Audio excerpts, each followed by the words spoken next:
I'll call this meeting to order. Bienvenue à la réunion numéro 5. Welcome to meeting number 5, the Standing Committee on Fisheries and Oceans. Acknowledging that we are gathered on the ancestral and unceded territory of the Algonquin and Anishinaabe people.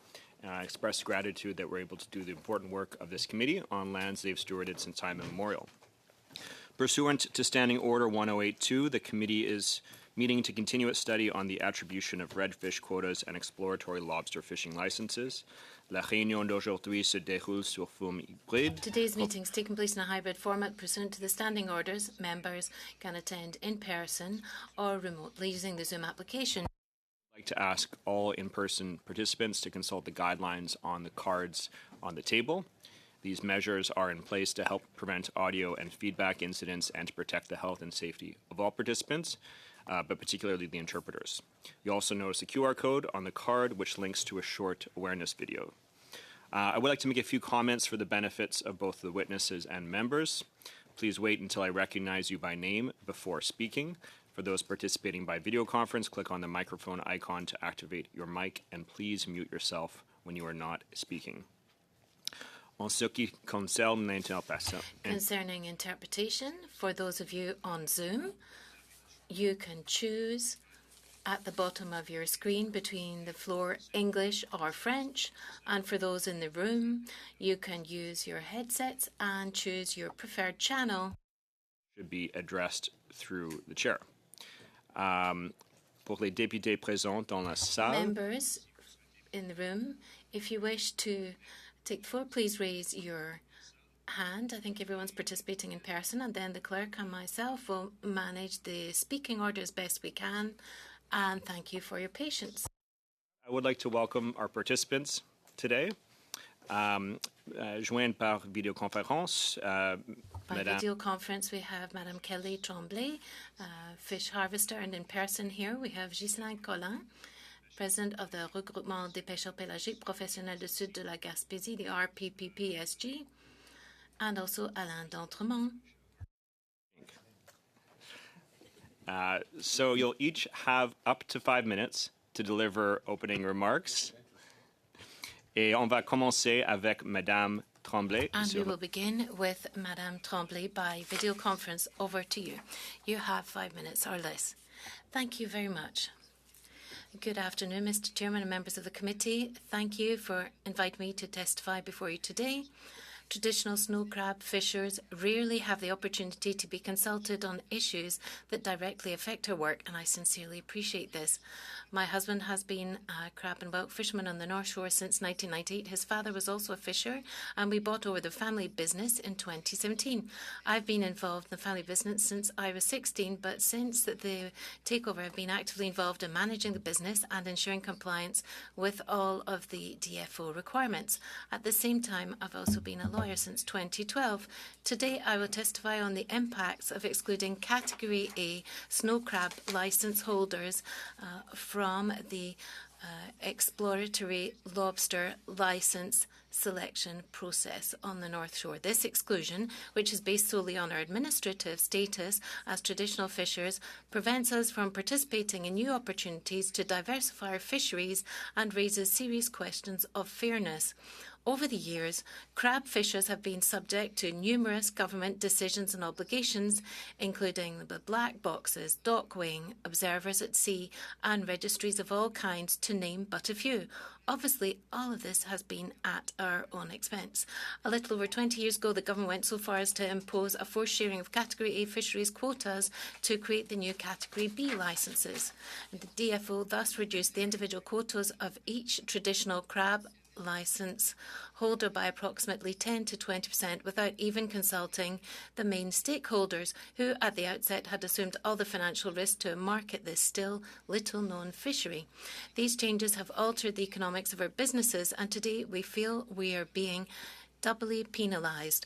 On the one hand, we've already lost part of our quotas to new categories, and on the other hand, we're now being excluded from the selection process for exploratory lobster fishing, while Category B fishermen have actually been included. We are therefore faced with fishers who hold 2 or 3 Category B licenses, to whom we were forced to give permanent quotas without compensation over 20 years ago, and they can apply for exploratory licenses, but not us.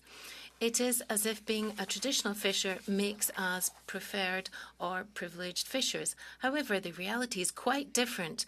We are facing constantly rising costs and operating expenses and increasingly fragile incomes due to market fluctuations and ever-decreasing quotas.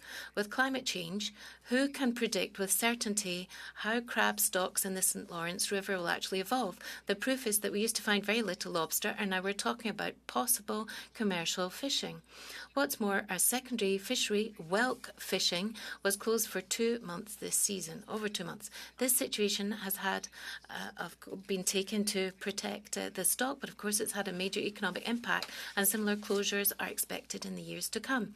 We're therefore facing double pressure. On the one hand, increasing restrictions on our existing fisheries, and on the other, complete exclusion from new fisheries. I also question the fact that the DFO has not imposed any dockside weighing requirements for exploratory lobster fishing, and catch reporting is left to the goodwill of the fishers.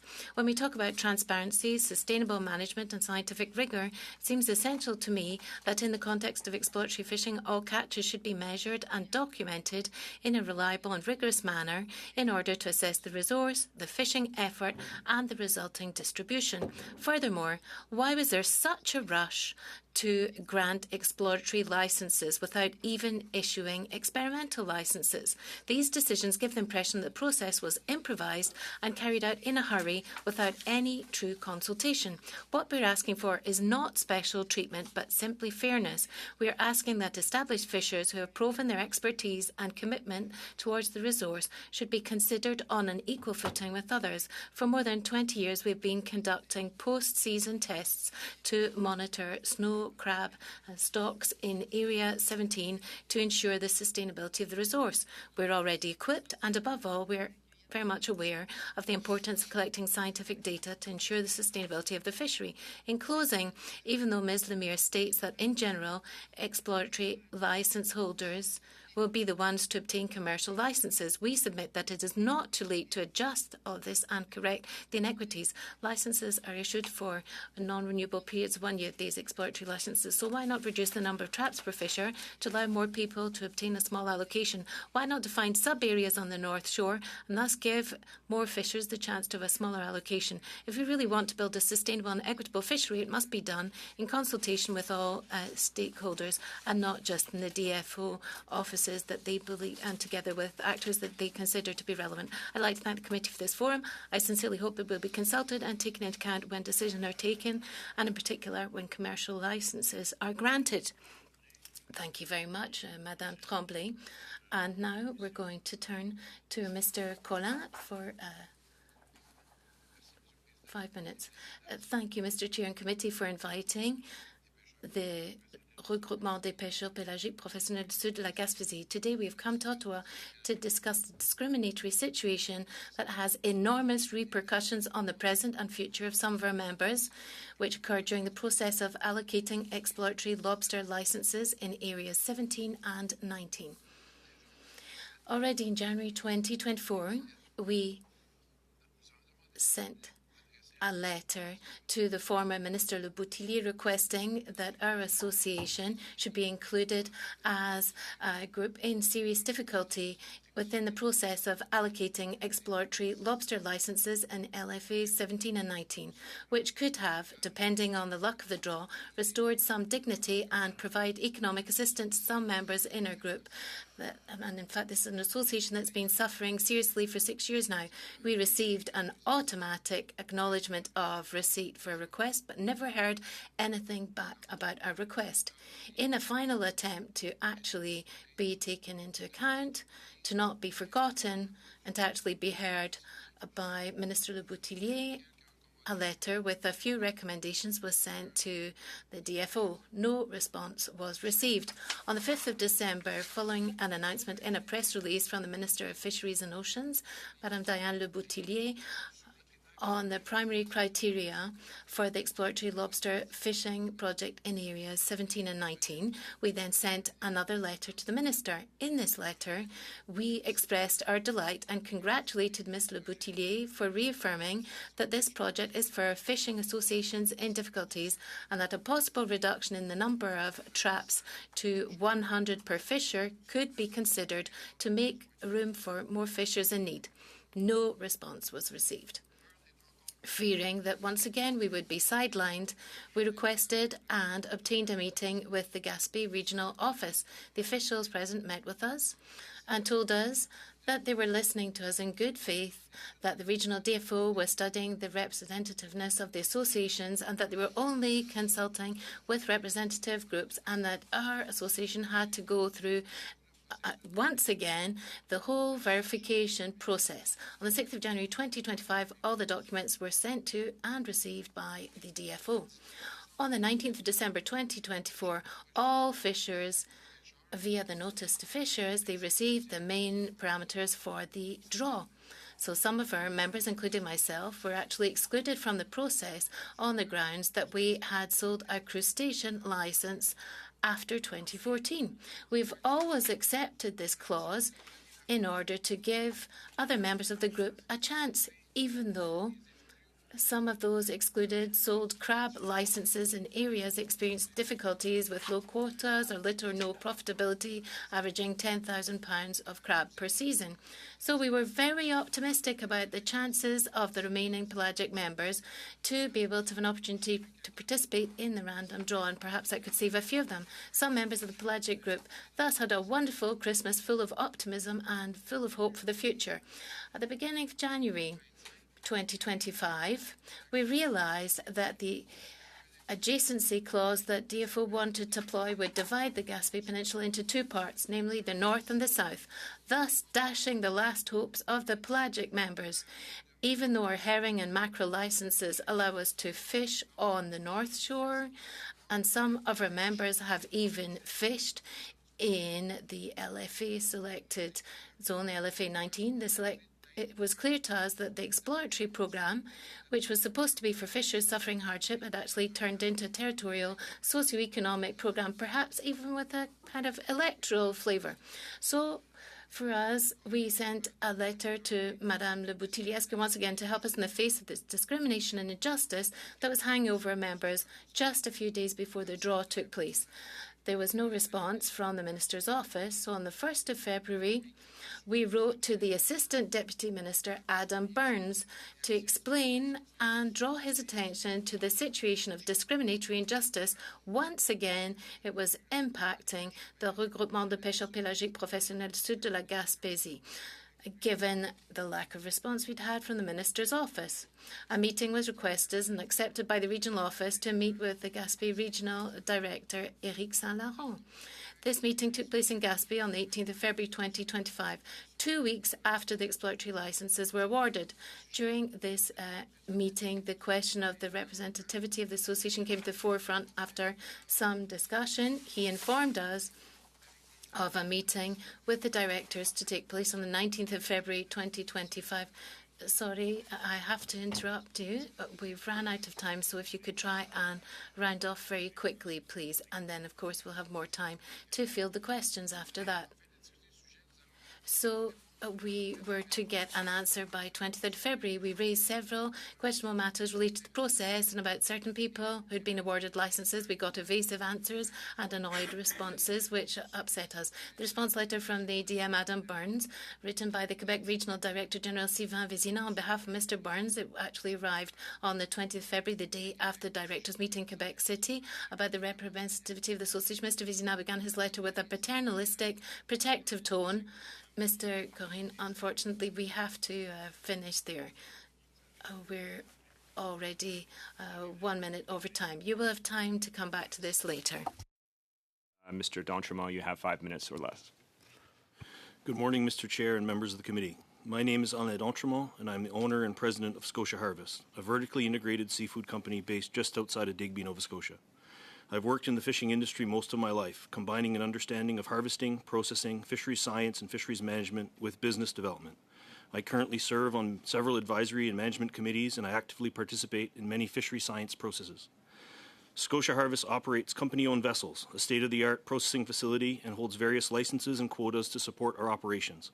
We're part of the Mersey group of companies, and I manage Mersey's groundfish licenses, quotas, and vessels to ensure consistent raw material access for our facility to products like redfish from throughout Atlantic Canada. We also regularly purchase seafood from other harvesters, both inshore and offshore, and often partner with them, providing them with quota, access, and a reliable buyer for their catch. Our integrated model and year-round operations allow us to maintain consistent quality, innovate, and invest in long-term sustainability, which is especially critical as we expand our redfish business. Redfish represents a major growth opportunity for our company and was a key factor in our decision to invest tens of millions of dollars in a new processing facility, additional vessels, and specialized equipment. It's not an easy fishery, particularly with the small size of redfish in many areas. It requires thoughtful market development, product innovation, and strategic partnerships. We're not just looking to catch and sell fish. We're building a business that supports jobs, communities, and long-term value creation. To meet diverse market demands, we need to produce various product forms, from whole fish to fillets to value-added items, tailored to different regions and customer preferences. This flexibility is essential to maximizing value and ensuring long-term viability. The redfish fishery relies on multiple different stocks that fluctuate in biomass over generational time periods. This is not a new fishery. Canada has a long history of involvement in redfish, and our industry has decades of experience adapting to changing environmental conditions. The specific challenge today in Unit 1 is the size of the fish, which seems to be driven by environmental factors. There are other factors, such as fish color and bycatches, that require constant monitoring and changes, but we are confident in our ability to adapt to environmental change. It's what we've always done. But to do so, we need regulatory certainty to make the necessary investments and commit the time and resources required to develop this fishery responsibly. To do that, we need to find the right markets, ones that value quality, consistency, and sustainability. We need to grow the business the right way, with a focus on investment, infrastructure, and workforce development. We need policy and regulatory support that recognizes the importance of our integrated operations and the role they play in maximizing value from our fisheries. The uncertainty and prolonged debate across multiple ministerial terms around allocation and access have delayed the development of this fishery and risk constraining its ability to realize the full TAC and its market potential. I thank you for the opportunity to speak today, and I look forward to your questions. Thank you very much, Mr. D'Entremont. And with that, we're going to go into the first round of questioning, which is the 6-minute round, and we'll be starting with the Conservative Party and Mr. Small. You have the floor. Mr. D'Entremont, you have the floor for 6 minutes or less. Merci beaucoup. Thank you so much for the presentations. Ultimately, what I did hear a common thread through the three presentations here is sort of the lack of consultation, or the guise of taking quota away under the guise of consultation. So maybe my first question is for Mr. D'Entremont, is, in the discussion with the department, well, first of all, how much of the TAC did you actually catch, or how much was actually caught throughout this discussion for the last year or so? Thank you for the question. So over the period of the consultations for multiple ministerial terms, as I outlined, we did have an index fishery in Unit 1, and there was a small amount of quota being caught. However, the commercial fishery was declared open last year and had a bunch of management measures that emerged from the consultation process. I'm not sure they came from the harvesting sector, and really limited our ability to catch the quota. This year, I'd say that we're doing a better job. We're catching more redfish, being able to produce samples for markets and expand to harvest it. So this year, it's going better than it has, no question. And a lot of that is because the department was willing to relax some of the restrictive management measures and give us the opportunity to catch the fish. You also talk about the vessels that you have. I mean, you are a vertically integrated or an integrated company. How many vessels would you have? How many employees are you employing at this point? And where does the product or the raw product actually end up? Because I'm sure it just doesn't end up in your plant. It ends up in other plants across the Maritimes. Yeah, thank you. So we have a bunch of our own vessels. We have 3 mobile gear groundfish vessels in Scotia Harvest. We have 5 scallop fishing vessels as well. So fish a range of species from redfish, haddock, and scallops would be the main ones. And employment throughout the processing plant, the harvesting, we're around 200, and then expanded across the Mersey group of companies, we'd be, I guess, over 1,000. I'm not sure the last time I've seen the numbers. All around Nova Scotia in various forms and parts of the operation. The redfish that we're getting, we're landing to our own plant and other plants that we work with. We also buy from a bunch of harvesters. When you land a large redfish trip, it makes a lot of sense to split that up between plants so that you can access the fish when it's the freshest. And our end users are all over the world, domestically, Canada, the US, but also China, Korea, Japan, and some efforts into growing that market into Europe right now. Monsieur Collin, quand ça vient à la discussion que vous avez eue. To come back to the discussion that you had with the minister, the discussion that you did not have with the minister, why do you think she didn't answer your letters that you wrote to her? Well, there's no reason we can come up with. We've been trying to meet her when she was nominated. We thought it's someone from our region. She's aware of the pelagic species dossier, so we were open and optimistic. But I've never, during her whole term in office, I was never able to meet with the Fisheries Minister nor have a discussion with her. Nothing. We don't know why. Perhaps she thinks that we are an electoralist partisan group or something. I'm president of an association, and my members vote for the Conservatives, the Liberals, and the Bloc Québécois. So back in the day, we had a Parti Québécois and Bloc Québécois members were our members back then. So perhaps she thought we were a separatist group or something like that. It's a real mystery, in fact. We have some ideas. So you've directly tried to contact the minister. Were you able to talk with somebody within the DFO, at least, in a normal way as an association? Yes, but when they met with us, they always said, we're doing a favour to you here, because when we came together 6 years ago, we represented our resource, and we don't know why overnight they said they would have to carry out studies to see whether we're still representative of our resource. So they weren't obliged to speak to us. So during this process that lasted about 3 years, they completely ignored us. And when they met with us, they said, look, we're giving you a bit of a favour here by meeting with you. Now, other groups in your region, did they have the same experience with the minister? No, not at all is the answer. All the other groups and associations all had opportunities or met the minister at least once up in the region. We were the only ones. We've never done anything wrong. We've always been good fishers. It's a real mystery. Well, we've heard this. It's the consultation that people have not been able to obtain. Mr. Entremont, Mr. Collin, and Madame Tremblay, you're all saying the same thing. It seems that they weren't lucky enough to present their facts as representatives of fishery activities in your region. So I've got a quick question for Madame Tremblay.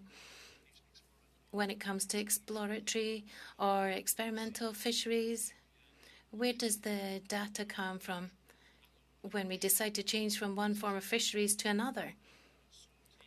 It seems that we've jumped from one to the other without actually having the right data for these decisions to be taken within the DFO. A quick answer, please.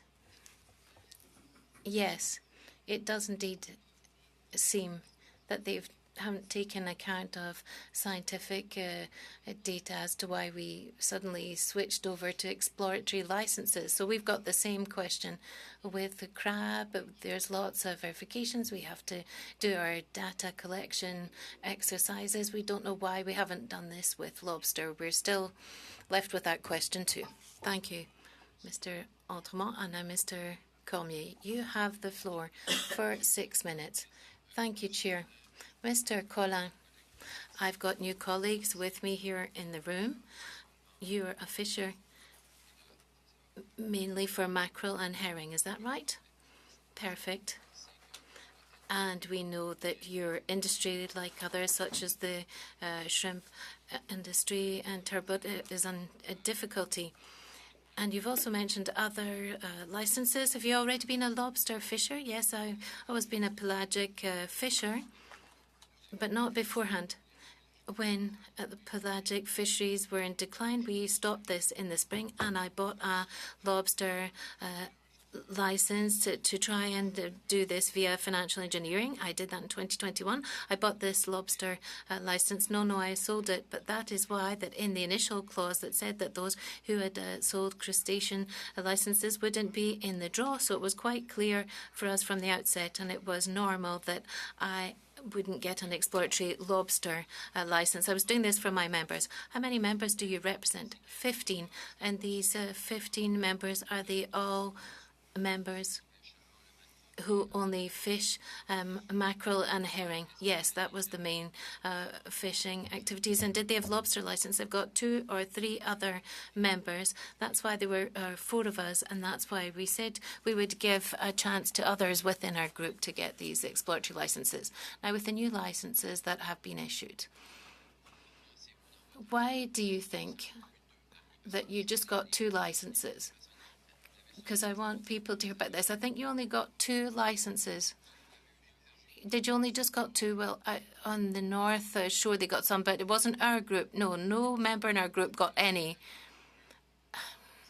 So some people got licenses, but they weren't from our group. Well, they said that we weren't representative, so they talked to other pelagic groups instead. So you're a fleet in difficulty, and with other fleets in difficulty, of course, you would like to have your share with some of these exploratory licenses or for other species. Is that right? Yes, but we're counting on luck with the draw, and if we hadn't got anything, we'd have accepted that. But in fact, we weren't even able to put our names into the draw. Now, I know how things work in my region. For example, the Union des Pêcheurs des Maritimes, the Maritime Fishers Association, since the year 2000, they share resources. There's a percentage that goes to the inshore and the First Nations fishers, and these quotas that they get for crab can actually be helpful for their members to help them to get through difficult periods. And my father was, in fact, a lobster fisher. I recall of that. Now, for you, in your region with your RPPSD, do they also get snow crab allocations? Yes, they have got a good snow crab allocation. Now, with their allocations, could they have given priority to you and given you? Why were they not doing that? Well, over the last 5 years, we've asked for that, but they dug in their heels. Why do they not want to do it? Do you have a right to participate in that draw? No, not at all. We've never been members of the Regroupement des Pêcheurs Professionnels. That's why we formed our association. No, we didn't leave one group. No, we freely formed our specific group. So what is your solution that you would suggest in order to receive some form of assistance via the DFO? What's your vision of this? I think we agree that there's other fleets that are also in difficulty. And when it comes to sharing snow crab resource, and I hope I'll be able to put questions to Madame Tremblay in this, of course, we do want to help resources that are in difficulty. Whatever fishers associations say, it's a privilege rather than a right to use these resources, but we have to have responsible management. So what are your expectations? What would be your best Christmas gift? We want to be dealt fairly like the other associations, the same treatment as the others who are the cod fishers. And yes, we want to have some of the crab allocation. That's something we'd like to cover as well, because it belongs to another association that's very much at ease at the moment. Thank you. That's perfect. Madame Tremblay, I think we've got about 1 minute left. Quickly. the fishers that you represent there in LFA 17, aren't they, for crab? Yes, on the North Shore. Earlier, I talked about the sharing of resources that's taken place for snow crab with the inshore fishers in the past to help them out. You've talked about the wharf landings, and the DFO, the scientists, talk a lot about this, that we need to have good sound science, good data to take well-informed decisions. And one thing that I've always liked with snow crab, and I think you confirmed this earlier yourself, is that you've got wharf landings, you've got verifications in terms of the prices and the quotas. Why don't we have that with lobster fisheries? How can we have good data? How can we get to know what's happening with the lobster resource if we don't have these quay landings? Well, it's impossible to know this if we don't have any wharf landings, such as the one we have. Why are we not doing these dockside landings and checks? So we don't know why. Why do we that for crab but not for lobster? We really don't know why. I don't know if it's because it wasn't such an important form of fishing, but now lobster is as profitable as crab, and we see that with halibut as well. But at the dockside, this is not happening for lobster. Thank you very much, Mr. Cormier. And now, Mr. Deschênes, 6 minutes or less, please. Thank you, Chair. I've got a question for Madame Tremblay. Madame Tremblay, you've mentioned the fact that on the North Shore in LFA 18, you can only get an exploratory license, or rather you can't have an exploratory license if you are a traditional snow crab license holder. But if you had a Category B license, you could have access on the other hand. Now we see that this condition only applied to LFA 18, your area. Did you get an answer from the DFO why you've actually been excluded on the North Shore? Well, we're actually LFA 17, just to clarify things. But no, we didn't get any answer. I've got fishers who've still applied for LFA 17 for crab, but 18 for lobster. So there's certain fishers who did apply, nevertheless, even if it was written that we couldn't apply. But they didn't get any response from the DFO when we call up Setili, say, look, those are the instructions, that's what we have to apply, but we don't know why at all.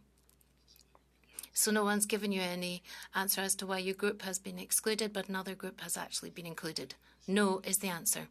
Mr. Collin, during your presentation, you were cut off. Would you like to finish it off now?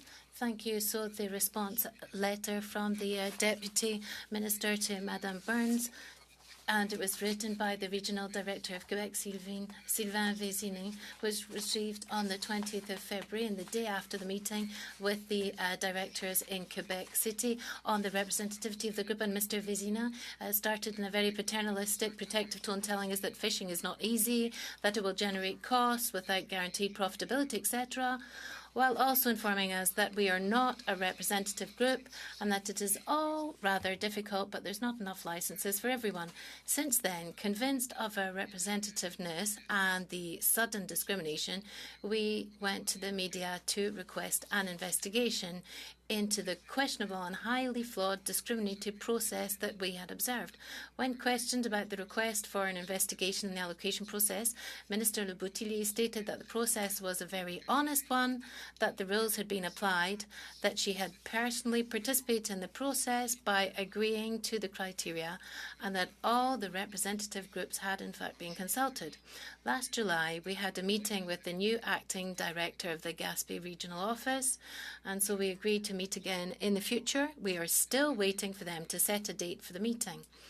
As I have always advocated for the representativeness of our group, we have recently regained representativeness for spring, herring and mackerel.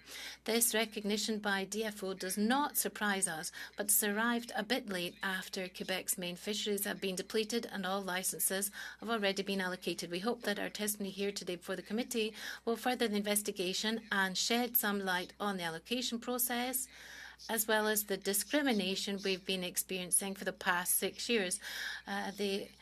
RPPSG will continue to move forward, preserving our expertise while taking up our rightful place in a diversified Canadian fishing industry. Thank you, Mr. Chair and members of the committee, for inviting us and listening to us. Thank you very much, Mr. Collin. So if I've correctly understood, your regroupement, your group, is not considered as representative, so the DFO does not want to have conversations with you up until, in fact, the summer where there was a change and they finally said, yes, you are actually representative.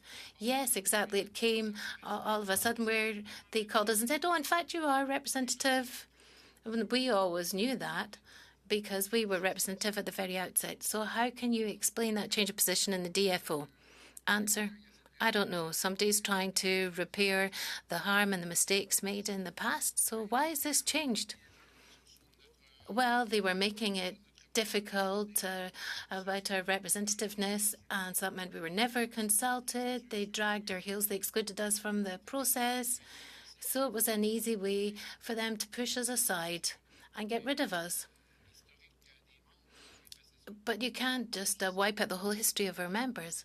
I'd like to understand why people wanted to get rid of you. Because you've got 15 members, as you've said. You're covered by the moratorium. Since April 2022, it was announced that there was going to be any more herring and mackerel fishing. So your members are in difficulty for those who didn't have, for example, any lobster licenses. And when it comes to the allocation of the exploratory fishing licenses, you were totally pushed aside and ignored because you were not able to put in your names. You were not able to participate in a draw. So why were you sidelined by the DFO? Answer, well, once again, you'll have to ask them. You have to try and understand why, who put forward arguments saying we weren't representative. I really, really don't know. It's quite something. You could have had a 2-day check, but it's taken them 3 years for them to say, oh, you know what, you are actually representative after all. And now at the DFO, at the last meeting, there was this question of adjacency and place of residence. We want to prefer fishers that are close to the fishing area. What's happened with your fishers? What is the situation with herring and mackerel? What do you cover? Well, it's the whole of the Baie des Chaleurs up to Rimouski and the whole of Gaspésie, and between the North Shore and the Gaspé Peninsula in the middle of the river. That's where it cuts off. So you fish in this exploratory zone. Yes, exactly. And I've got fishers that were having activities there, but there weren't many landings because the infrastructure over there was not able to accept big herring and mackerel volumes. So that's why we went down south to actually land our fish. Thank you very much, Mr. Duchesne. Which will take us into our second round. First up, I have Mr. Small for 5 minutes or less. Thank you, Mr. Chair. Never has there been so excitement, so much hype of the for fishery reopening as for Unit 1 redfish. Liberals hyped the potential for a fishery of 300 to 400,000 tonnes. There was lots of jockeying for quota share, and Mr. d'Entremont, you yourself and your organisation, no doubt, lobbied hard for a good share of that quota. Have you ever seen a fishery that had such a lead up with so much promise that's had such a low amount of the TAC landed? Do you know of another fishery in Canada that has such a low amount of the overall quota being landed? Thanks for the question. No, I can't think of any offhand. There are numerous species that are not fully subscribed in terms of their quotas.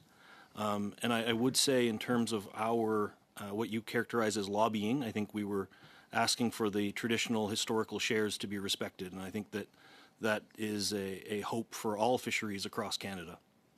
So I heard you say in your opening remarks that you've invested tens of millions of dollars in vessels and processing. How have you survived having to wait such a long time to get some return on that investment?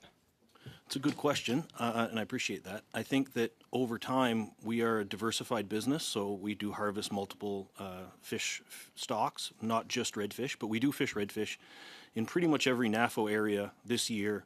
has come through the plant. So we harvest redfish not just in Unit 1, but it's a part of our overall suite of redfish quotas.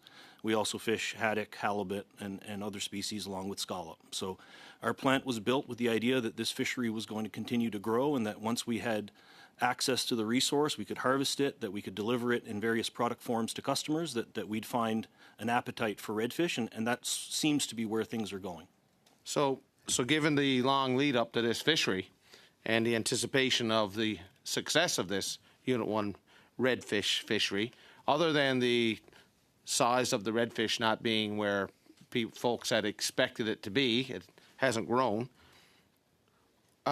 what other factors have led to such a failure in this fishery? I think a lot of the discussion around management measures and trying to ensure that every potential measure that would limit the ability to catch redfish was put in place under the previous decision, or at least the original opening decision, made it very difficult for us to harvest redfish. And also the timing, the ability to access the fish when they're available to our gear and when we have markets for them. Unit 1 was very difficult. Now this year, with the opening of the test fishery early on in the spring, and then the expansion, the opening of the commercial fishery, allowing for fishing at various depths and understanding the protocols seem to work better, and I think that we're on the right track. The only issue is, if we had spent the last 5 years focused on developing markets and building the market for these fish, as opposed to having to defend our historical shares, I think we'd be in a better spot and taking more out of the water this year. So the Liberal government, failed in putting measures in place to secure a market for this large biomass. Is that correct? I think that there's certainly been opportunities to grow, but I think that the time spent on the debate over access and allocation and management measures could have been better spent working on marketing. So what's been the impact of NGOs like Oceana, who've constantly pushed to have this quota at a very extremely low percentage of the biomass? I think various NGO groups have participated in the process and in the consultation. I think going back to the earlier questions from Chris, I think it's interesting because we don't always know what comes out of the advisory committee in terms of advice going up to the minister. So whether or not the NGO consultation documents or submissions were held at a different standard than those of us as stakeholders, that's something I don't think we know or fully understand. So you've seen the growth and the power of NGOs at stock advisories. Do you think the minister should walk that back at this stage? Yeah, I think for me it depends on the NGO. I think that some NGOs come with a very good understanding of the fishery and a practical understanding of how it works. Others not so much, and I think that to participate, any type of stakeholder should meet a minimum criteria in terms of involvement, engagement, or understanding of the fishery. Thank you very much, Mr. Small. Next, we're going to go to Mr. Connors for 5 minutes or less.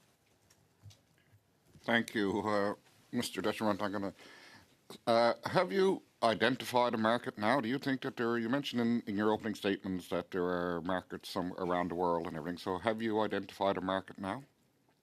Yes, thank you for the question. We have expanded on our traditional markets here domestically in Canada and the U.S., but the main focus to move large amounts of volume seems to be export markets overseas.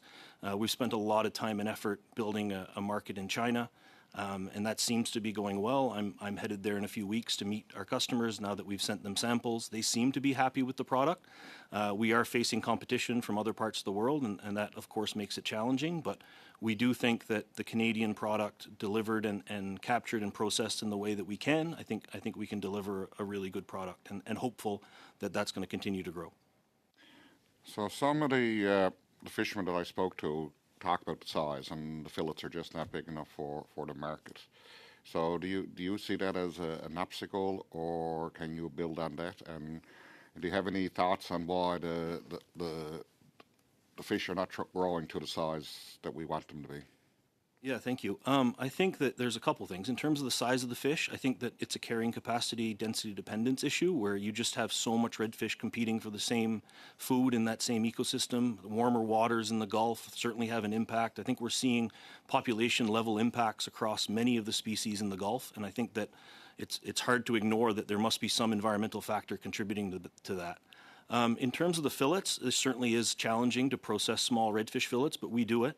But I also think that the world has changed where product forms are different. And so we do sell whole round redfish. We sell H&G redfish. We sell butterflied redfish, various fillets, various fillet forms and value-added forms. And it's going to need a suite and a combination of all those to make this viable, especially for this small fish.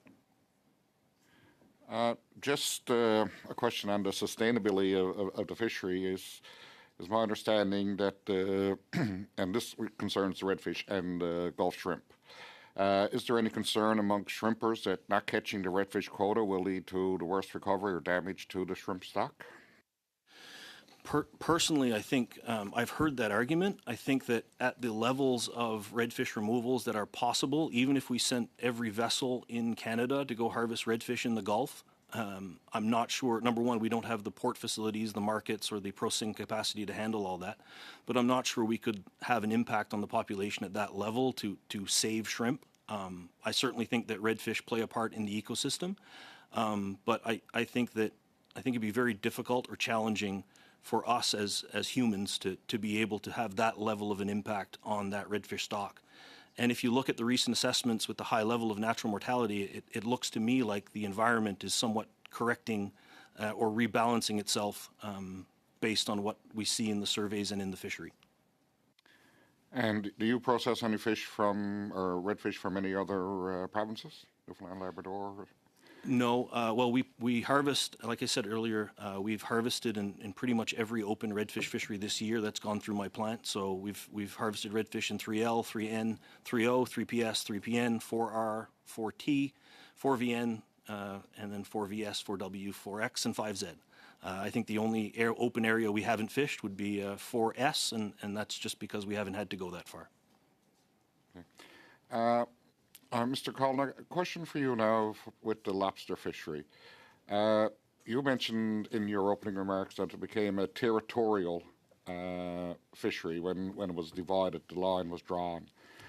But isn't adjacency a big part of some of the fisheries that are on the go now and has been historically a part of fishery? What would be? Okay. No interpretation? Okay, we're going to pause briefly to make sure the interpretation's working. I'm just going to keep talking here. Okay, I'm going to keep talking here. I'm not hearing the interpretation coming in. How about that? Je vais parler en français. Peut-être so now I'll speak in French to check if it's coming through in English. Or now I'm going to talk in English, and let's see if it's going to translate into French. Okay, there we go. Okay, so we're back. Mr. Carnes, I'm going to turn it back over to you. We had about 45 seconds left. Okay, quick question on adjacency in the lobster fishery and the how you mentioned at the beginning it was a territorial fishery. Can you just provide some comments on that? Oui, ils ont séparé un territoire. Yes, they separated the territory. They divided up the Gaspésie Peninsula territory into two to favour the north shore to the detriment of the southern shore. The south couldn't participate in the draw, but the south does go and fish and work on the north shore as well. So the argument where they said it wasn't our fishing area doesn't really add up. That was a measure that was set up. That was kind of the last clause to try and disqualify us. It was a clause that they put in for certain groups. It was an advantage for some groups, and it was very devastating for the pelagic group. We were never consulted. Et avec ça, on va à Monsieur Deschênes pour 2 minutes. And now Mr. Deschênes for 2.5 minutes. Thank you, Mr. Collin. I'd like to come back to this because when we look at the map that was which looks at, or rather the plan, looking at the data and knowledge acquisition plan for LFA 1719. There's different allocation criteria depending on the fleets. And for example, for the pelagic species, for all those who didn't live between the Rivière de Loup and Gaspé couldn't actually apply. So how could you react to that idea from the DFO where they say we're going to give priority to people who are closer to the LFAs? Well, it's a program, a process that was set up to help fishers in big difficulties. The only thing that they've developed in the last 6 years to help with fishers in big difficulties was this whole lobster process. So we thought it was quite something to disqualify us on that criterion. I really don't understand why they decided to divide the Gaspésie Peninsula in two. They already divided up between the northern shore. You couldn't buy a license in the North Shore if you didn't live on the North Shore of Quebec, and vice versa for the North Shore of Gaspé Peninsula. But now they've divided up the Gaspé Peninsula. But in the fall, we all go fishing together in the Baie des Chaleurs, and then some go up to Rimouski.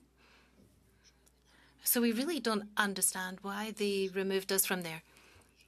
But there are people from the south of Gaspésie who were able to get exploratory licenses. Yes, there were certain criteria for certain fleets and other criteria for others. Some of the criteria accommodated certain groups, but for us, the criteria always disqualified us, that made it more difficult, that pushed us out. When we got hopeful, something else came in to knock us out again and take away our hopes, dash our hopes, and in the end, we weren't able to participate in the draw at all. Why do you think that's how things ended up for you? Answer. Well, at the very beginning, when we started putting forward our arguments, because we were in difficulties and fishery activities stopped 24 hours before it was meant to open, there were MPs in the region stood up and helped us. So perhaps in their heads, from a political point of view, they think today that we are sovereignist party, but I'm the president of an association. In my association, I've got people of all political stripes, but the only ones who actually had the courage to stand up and help us were, in fact, people from the Bloc Québécois and the Parti Québécois, because the Liberals were at power, so they couldn't actually criticize themselves. So you were punished from that. So, Mr. Deschênes, time's run out. Two more speakers. I'm going to do a shorter round because we're getting right up against it here. We'll do 4 minutes for Mr. D'Entremont, then Mr. Clausen. So I'll go, Mr. D'Entremont, you'll have 4 minutes or less. 4 minutes or less. So where do I go now? You know, I think in the issue of lobster licenses, I think the problem we've run into this is that the data to support the fishery is not necessarily there. I think the minister sort of popped it out of the air and said, well, let's try to support it with a lobster fishery. You know, maybe a question for Mr. Collin. So a question for Mr. Collin. Lobster was the response to the problems that we have in Gaspésie with fishing in general, do you think? No, but as it was a program to help fleets in difficulty, like the shrimpers or the turbot fishers, we were really discriminated against. And perhaps she thought that we weren't liberal enough, so it wasn't worth giving us anything. I don't know. Perhaps she thought that, well, it's true the elections were coming up, so we still wonder whether it was influenced by the election, this process. Was she trying to get votes in regions where she wasn't performing so well? That with the 60,000 tons of quota, how do we look at this year coming up? Are we going to be able to take more of that out of the water, or is catch rates going to be a little better? You know, as we're learning about the fishery and the other participants in that as well. Yeah, thanks for the question. I think the biggest thing with redfish in the Gulf is not anything related to catch rates. It's catching the product in a form or producing it in a form that the market will demand. And so it doesn't make a heck of a lot of sense to go and just fill boats unless you have the ability to process it and then deliver to the market in the form that they need. And I think the market constraints are going to be the limiting factor to the TAC more than any other limit that we have currently. Is there an opportunity on bait? Because we've been having some bait issues in Southwest Nova Scotia with the lobster fishery. There's no question that there's opportunities to replace some other species or at least replace imports from other parts of the world. But fishermen tend to want certain bait, and we've made a lot of redfish available. We do sell a lot of redfish cuttings and heads for bait, but it's not going to be the whole answer because there's no question that there's more redfish there right now available than what the demand would be for bait for pelagic fish, for bait, trap fisheries. Is there you know, I think in the larger context, you know, is Department of Fisheries still in the way of some of the processes that you're looking at? I'm sure we can come up with reasons for why it's more difficult to do business, but I think this year we've had a better start than we did last year, and a lot of that started with the department actually listening to us for the first time when we told them why at the advisory committee why so much fish stayed in the water. And we pointed to the issues with certain management measures, depth restrictions, and said that we could meet other conservation needs ourselves through adjusting our gear, changing our fishing patterns, changing our time of year. Fishermen are really good at their job, and if you give them the opportunity and tell them this is what you need to do, they generally can find a way. And I think that DFO's approach of saying these are all the limits, find a way to make it work, it's a lot easier if they just tell us how much fish can we catch, and we'll figure out how to get them out of the water in a way that works. Thank you very much, Mr. D'Entremont. And then our last questioner here in the first panel will be Mr. Clausen. You have 4 minutes or less. Thank you. Mr. Cormier was wanting to finish up some questions that he had started, so I'm going to pass it over to him. Thank you very much. Well, it's difficult in 4 minutes to try and put all of these questions, but Mr. Collin, I'd like to come back to you. Now, I understand that you're disappointed with this process, and over the years I've been disappointed with some ministerial decisions around fisheries as well. But we're trying to see how we can move ahead with this. We've certainly been disappointed by decisions taken by other departments and other parties, but let's go into solution mode. So quickly, you said that some of your members, including yourself, have been banned from lobster fishing. For example, if I sell my house tomorrow and I have 200,000, then 5 years later I look and I think, my goodness, if I had sold it today, it would have been 500,000, and so I knock on the door and say, look, I want to get my house back for 200,000 because now it's worth 500,000. So what I'm trying to say is that there's certain fishers that have taken decisions themselves to sell some of their licenses when the fisheries were not going well, and now that it's going better in certain industries, they want to get these licenses back. And they can come up with lots of reasons. That's understandable. Everybody wants to get on in life and be able to have a good income and so on and so forth. So this is what I'm getting at here. I've understood that some of your fishers are in difficulties. I have some in my region as well when it comes to herring and mackerel. But there are mechanisms that are already there. For example, crab quotas that were transferred to other fleets that we could take to help out some of these fleets in difficulties. Perhaps we could review the percentages there, for example. And perhaps also we could try and see whether we could have a buyback of certain licenses. Perhaps your license is not worth 500,000 for a herring and mackerel anymore. So would you be in favour of a buyback of a certain license? Would you be in favour of a buyback? For a first phase, what you have to understand is that the three other members and myself, we already got shellfish licenses. We never participated in the draw. We've been excluded from that from the outset. And it's always been clear we've never questioned that. We're here to represent those who have been sidelined, who never got a shellfish license at all. That's why we're there. Okay, so that is a bit of a different situation. We've never challenged that. Now, Mr. Autremont.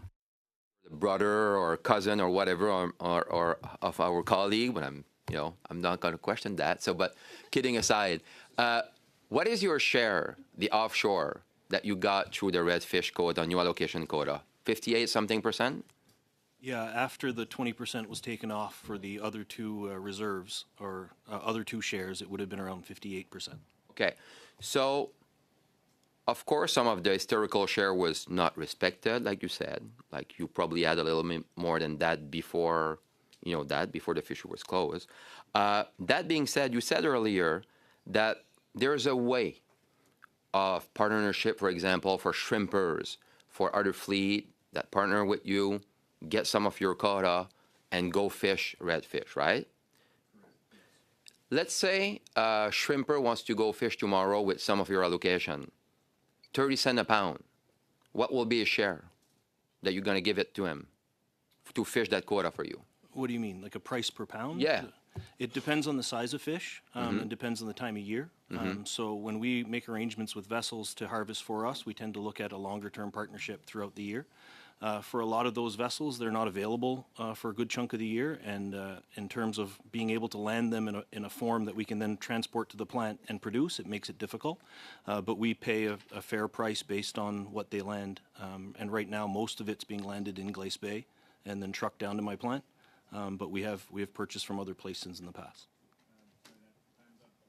Mr. Cormier, and that will finish our first panel here. I want to thank our witnesses for their testimony, for being here in person and by video conference. This has been very, very helpful for the report that we're going to be doing on the testimony they received. So thank you again. We are going to briefly suspend while we get our next panel set up here.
Before we get started with our second panel here, I just want to make a few comments for the benefit of the new witnesses.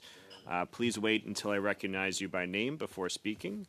For those participating by video conference, please click on the microphone icon to activate your mic, and please mute yourself when you're not speaking.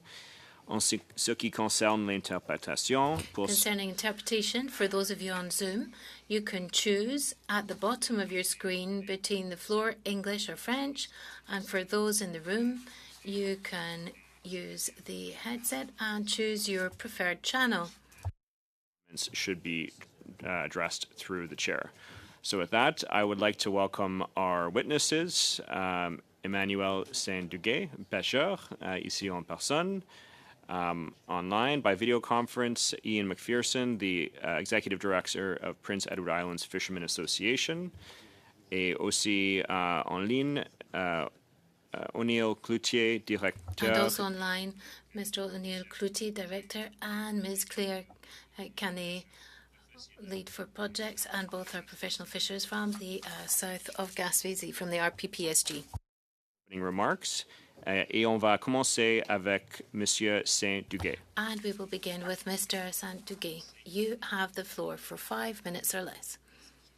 Thank you, Mr. Chairman, members of the committee. Thank you for this invitation. My name is Emmanuel Saint-Duguay. I'm a fisher and a resident of the municipality of Rimouski in Quebec. Unfortunately, there have been many inconsistencies and irregularities in the mechanisms and criteria used to allocate exploratory lobster licenses in the Bassin Laurent, the Lower St. Lawrence region 2025. There are too many to list here, as I only have 5 minutes, Mr. Chairman. However, I'd be delighted to answer your questions afterwards. I would nevertheless like to point out that the commercial fisheries licensing policy for Eastern Canada clearly states that proximity to the resource is a recognised priority factor for the issuance of new exploratory fishing licenses, and this priority factor was recognised in the Quebec region 2018 through the use of residency criterion for the allocation of lobster licenses in the Gaspé Peninsula between Rivière-Claude and Tartigo, where applicants had to be residents of the sector. We understand that the aim is to promote local fisheries with local fishers and generate local economic benefits.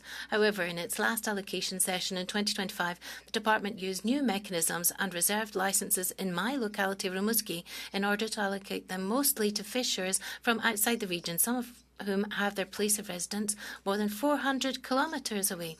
The draft Knowledge Acquisition and Development Plan aims to issue 24 of the 35 planned licenses for Area 19 directly in my sector between Matane and Rimouski.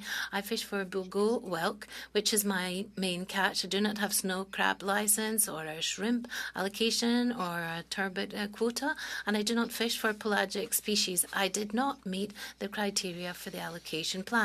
However, whelk or bogo fishing has become increasingly precarious in recent years. It's very important in the region. We're experiencing major changes in the ecosystem of the St. Lawrence estuary. In fact, last February, biologists from Fisheries and Oceans at the Maurice La Montagne Institute presented a study to the scientific journal showing that lobsters prey on whelks. Lobsters, which have recently arrived en masse in the estuary, are eating the whelks. So even though the TAC from my area had been stable at 491 tonnes for over 20 years, it was reduced by 66% this year. Yes, 2/3 of the quota. In addition, fisheries were closed from the 15th of May to 15th of July to protect the resource during spawning. Okay, I agree that we need to protect the resource, but I have nothing else to fish for during this period except perhaps a little bit of Atlantic halibut. So I haven't been able to guarantee jobs for my crew, and I can't compete with the wages offered by those who fish for lobster licenses. So an employee who went fishing with a fisher who had actually received a lobster license, I didn't get one, and I wonder why, Mr. Chairman. Why were local fishers who have been negatively impacted by the new lobster resource on the ground have not been considered in this plan? I was never consulted by the DFO. There were no meetings or anything organised. They rushed things in with the allocation of these licenses. I wasn't even invited to any draw, Mr. Chair. So last spring, on the one hand, for the protection and for the resource, I was asked to stop fishing my main species, the whelk, which is being eaten by lobster. And then, on the other hand, I see fishers coming from outside into my home port to take advantage of this new resource. What's more, we've now learnt that there are fishers who have caught up to £150,000 of lobster in 2025 with these new allocated licences at an average price of $8 per pound. So we're talking about over $1 million or $2 million. That's a lot more than the salary even of the Prime Minister of Canada. And yet this is a public resource. I wonder about the future of fisheries, Mr. Chairman. Is what the DFO is proposing? Do they want to turn just a handful of individuals into millionaires while everyone else is not able to benefit from this, and to move people from more than 400 kilometres from the place of residence and deprive local fishers access to limited dock space in a context of housing shortages? Does it make economic sense, socially, or in terms of regional development? The allocation plan presented in 2025 is a divisive plan, Mr. Chair. It divides the different fleets. It causes sometimes divisions within the fleets themselves. It divides villages, wharves, and it divides fishers. It's a missed opportunity, I believe, to offer a better future to everyone. And yet, it's a wonderful gift to have this new abundant lobster resource in our waters. 2025 was a record year for lobster landings in Quebec. But could we do better in terms of distributing the effort? Could we be more equitable and share this resource better collectively? Why not set catch limits or a quota system for these new licenses, as for most other species that do have a quota system, which we could then benefit a greater number of fishers and allow all stakeholders in Quebec's coastal community to benefit from this? So I'd like to conclude that by mentioning the decision-making framework for granting new access, which the Minister of Fisheries and Oceans recommended and approved in November 2002, it was based on 3 principles in order of priority. First of all, conservation, and then secondly, recognition of Aboriginal and treaty rights, and thirdly, equity. Equity has 2 components, procedure and substance. When it comes to procedure, access criteria must be applied fairly and consistently as part of an open, transparent and accountable decision-making process that ensures equitable treatment for all. And then on the substance, if you could please round off, just 3 seconds to go. Fisheries are a common public resource that should be managed without creating or exacerbating excessive disparities between individuals or regions. Thank you, committee members. Thank you. You have the floor for 5 minutes or less. Thanks very much, Chair. On behalf of the over 1,260 captains that make up the Prince Edward Island Fishermen's Association membership, I would like to thank the Standing Committee on Fisheries and Oceans for the opportunity to present on these divergent but important items. The recent increase in redfish resources created a unique and challenging circumstances. For reasons of expediency, I would like to list some of the key situations and comments that are related to the recent allocation of redfish quota and exploratory licenses. Attribution of redfish. The points on the redfish are based on the current 2-year trial program announced by former federal fisheries minister Diane Lepetelier in 2023. It's uncommon to have a species bounce back after 20-plus years of moratorium. It created a chicken and egg scenario. Market development was limited as quota was not assigned due to a high percentage of small fish. It's a classic case of each jurisdiction feeling that they should be in line for most of the quota based on catch history. Much debate over when the fishery should commence. The fish have stopped growing, as mentioned earlier, and are under preferred market length for fillets. Mostly a bait fishery to date, which equals a low harvester return. Lack of a comprehensive allocation plan despite having 5+ years of notice that a large cohort of fish was developing. Industry knew historic quota allocations would not apply, but opened the door for new arrangements. Prince Edward Island bid was made jointly with the Abequit and Lennox Island First Nations. The First Nations would direct their quotas if allocated. Unfortunately, there was no allocation to the PIFA or Island First Nations. Small allocations made to 210 license holders, approximately 13,000 pounds per fishers. Diversification is critical in some areas, but infrastructure is needed. We need viable quota amounts for individual harvesters, and associations could assist if plans were requested and presented for fair and equitable distribution of quota to the members. Associations could also assist in coordinating the sale of the product on behalf of the individual harvesters. Exploratory licenses. Exploratory licenses can lead to economic diversification for an area or region if it meets the criteria below. As noted in the previous redfish dialogue, economic diversification and equivalency should be a key component for any exploratory fisheries. On the issue of exploratory licenses, there are some key concerns that must be addressed. We must ensure a principle of one license in, one license out is maintained. We must ensure specific and sufficient scientific assessment programs are in place. Additional assessment may be required depending on the species and existing programs. Lobster move, so there must be geographic limitations if catches decrease. This could disrupt the balance of areas where one in, one out has achieved a healthy stock balance. The duration of licenses must be reviewed annually and have very limited terms. The history is that most pilots become permanent. More access and volume are not always better. We are seeing marginal returns, and I'm referring to lobster in some fisheries related to price in the marketplace. And once again, economic viability of area harvesters must be more of a consideration. The topics of increased redfish volumes and potentially more exploratory fisheries are indications of changing ocean conditions. It is incumbent that the Department of Fisheries and Oceans Canada to not only work closely with harvesters and fishing organizations, but to understand that existing programs and policies may not meet the needs of our current fisheries. Our margin of error is very thin. Opportunities for expanded or new fisheries and must not be squandered away. These opportunities require proper planning, oversight, and a singular focus of protecting the resource under consideration. This concludes the opening remarks of the PIFA, and we welcome any questions from the committee members. Thank you. Thank you very much, Mr. McPherson. Prochainement, on va à Monsieur Cloutier. So now we're turning to Mr. Cloutier and Ms. Kenny. So, yeah, I got this one. I believe that you're going to split your 5 minutes. So I'll give you the floor for the next 5 minutes together.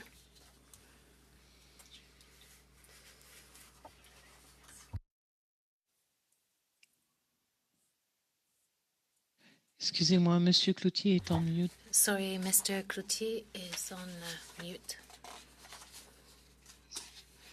Thank you, Chair. I've been a fisher since 1977 and I've been the Executive Director and founder of the Regroupement des Pêcheurs Professionnels du Sud de la Gaspésie, the RPPSG, since September 1991, and my colleague here has been dealing with several dossiers for the RPPSG since 2017. We represent 146 lobster harvesters with individual commercial fishing licenses in LFAs 19, 20, and 21, the south of Gaspésie and part of the north of Gaspésie up to Mont-Saint-Louis. And our mission is to ensure the sustainable development of the lobster fishery by maintaining balance between the economic needs of lobster harvesters without actually compromising the ability of future generation to continue fishing based on sustainable and cautious management of the resource founded on science. So increasing the fishing effort by the DFO is a cause for concern.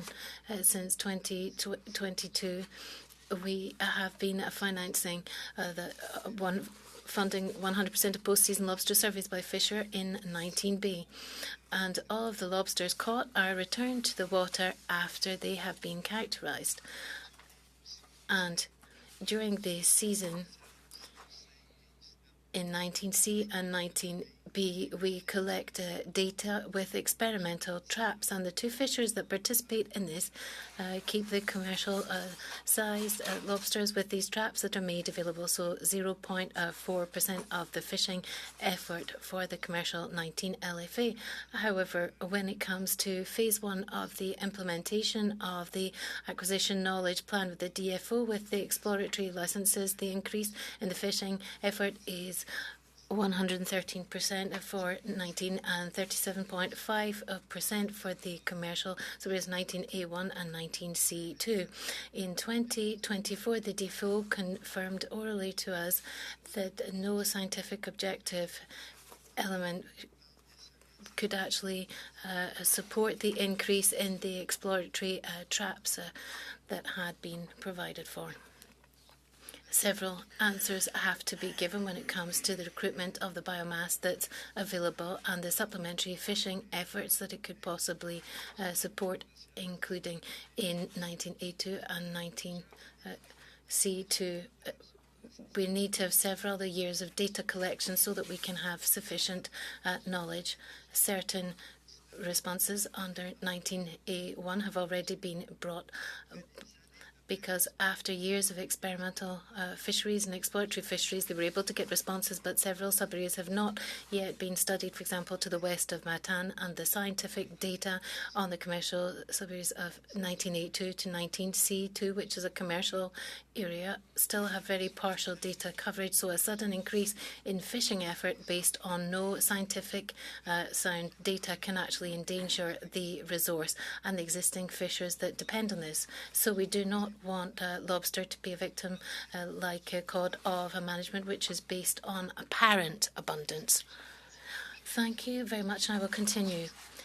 So, of course, the resource is a public resource. It doesn't belong to the DFO, but the DFO is using it to finance its data collection. And the principle is that if the caught resources are marketed by those who carry out the data collection, then this project has to take place under a collaboration agreement with the fishers who depend on this resource. Otherwise, the DFO or a third party would fund at 100% the operations for data collection, and the catches have to be released back into the water. But that is not actually the case when it comes to implementing this data collection project. And when it comes to the principle of adjacency, now managing access to the resource for over 50 years, it's been based on this principle of agency, and access is granted first to those who are closest to the resource, as they are more likely to depend heavily on this access for the economic health of their village, as we have heard from Mr. Sandugi.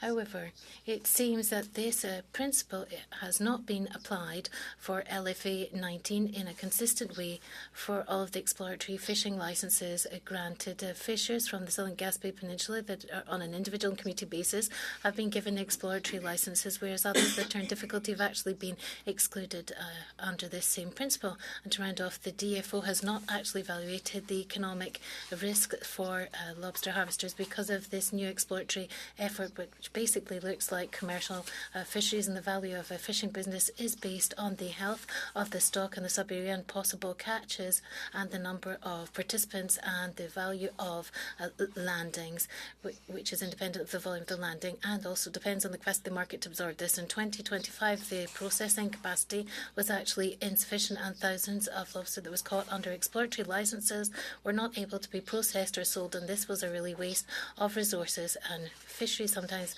had to stay on the dockside. Thank you very much, Chair. Thank you to both of you. And now we will go into our first round. I'll turn the floor over to you, Mr. D'Entremont, for 6 minutes or less. Thank you very much, Mr. Chair. Merci beaucoup. Ma première question, c'est vraiment à M. Saint-Duguay. So I've got a first question for Mr. Saint-Duguay. When it comes to fishers who've gone to do lobster fishing 400 kilometres away, where did they come from? From Montreal or from somewhere else when they arrived in your area? Well, from Lower Gaspé. So 400 kilometres away, is that? Yes, up on the North Shore, so it's about 400 kilometres. So why do you think that they're the ones who got the exploratory licenses? Well, I have sympathy with other fishers. We're all going through a difficult season in terms of shrimps. I think you've already dealt with that, also with turbot. But I don't think that was the right solution, however. If we talk about the red fish allocations as well, if we look at that, if the shrimpers had more red fish because they've got appropriate vessels to actually fish for red fish, so perhaps they could have fished for red fish, but the fact they didn't get very much, well, they had to turn to something else. Perhaps there could have been some snow crab. It's easier with a shrimper to actually process and fish for snow crab, but going for this lobster solution, they have to buy a different vessel to go and fish outside of their region, and some of them have basically won the lottery, getting really good licenses, really good areas, and others didn't get the best solution either for them. But there's collateral damage when it comes to the residents in the sector. Nobody really verified in the DFO whether there's a dockside capacity. There are socioeconomic implications to all of this on the ground. If we take decisions in an office, what happens on the ground? On the spot, of course, fishers are rubbing up against each other on the dockside. So there's been collateral damage there too. This is a question that's come up several times. If the department had had consultations with the local fishers, then perhaps they could have learnt of these situations about proximity, where they could allocate quota to fishers closer by. But it seemed that they didn't really have consultations, so they gave it to those who thought that should receive this, and it was a decision taken at Ottawa. So often it seems that the minister doesn't actually take account of this. I agree with you. We often see it's top down or bottom up. And perhaps we meet somewhere in between the two when we're taking decisions top down and bottom up. But it seems, at my level anyway, there were no consultations. Thanks for joining us today as well. My question sort of revolves around the issue of exploratory or experimental licenses. As industries or fishermen or fishers identify different kinds of species to fish, how should the department treat some of these things? Because it's really hard to figure out sometimes who different fishers are supposed to go to actually talk about these things. And then we see in this particular case, in the Gaspésie, that they sort of came up with an exploratory license. So how do you think that should be happening in and around Prince Edward Island? Well, I think it's always good to dialogue with associations. I think associations are the best to redirect specific things to either their various committees, board of directors, individual harvesters. So, I think there has been a kind of a common theme here of lack of communication with the previous minister, and all of a sudden we just heard about them through a colleague that's on the call right now. So, these are big things, and I allude back to my question there too about what kind of market impacts does this have in terms of these fisheries. A lot of them are emerging, but in the case of the Gaspésie, there's quite a bit of product that is now in the marketplace. That brings me to my second question, is when it revolves around, fishermen are always chasing the best price, depending on the time of year, depending on the markets that are actually available to them. What is the effect of? I think Mr. Saint-Duguay said they were catching somewhere near 150,000 pounds in a season. So multiply that by the number of licenses that have been brought forward. How does that affect the total price of lobsters in the area? Yeah, I agree. At that volume, at that price, it seems like a pretty good return. But there's other areas that aren't seeing those kinds of returns, and depending on we've had various conditions this year that contributed to not a huge amount of lobster in inventory, but that's not always the case every year. I know I had a bunch of other questions. I know I'm running out of time quickly. Maybe just quickly to Ian. How do we better consult with fishing groups when it comes to bigger decisions like this? Well, I think you need the dialogue. Certainly, we need to understand what DFO's plans are, how they're going about it, and sufficient time that associations can have real input into it, not just kind of be advised at the last minute, because as associations and members, I think we've got some really good ideas we can bring to the table on how a launch could go smoothly or it can go badly. Very much, Mr. D'Entremont. Next, we're going to go to Mr. Morrissey for 6 minutes or less. Thank you, Chair. First question, I want to follow up with Monsieur Hassan Duguay. Could you expand on a comment you made? It was a divisive plan and a missed opportunity. Could you explain a bit more the missed opportunity? Well,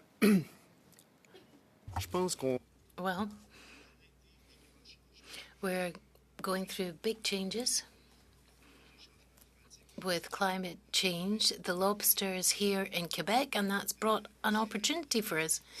If we look at Anticosti Island, there's a few licenses that have been granted for Anticosti, and if you look at the territory in Quebec, got over 3,000 kilometres of coastline, and at Anticosti, we're just talking about around 500 kilometres.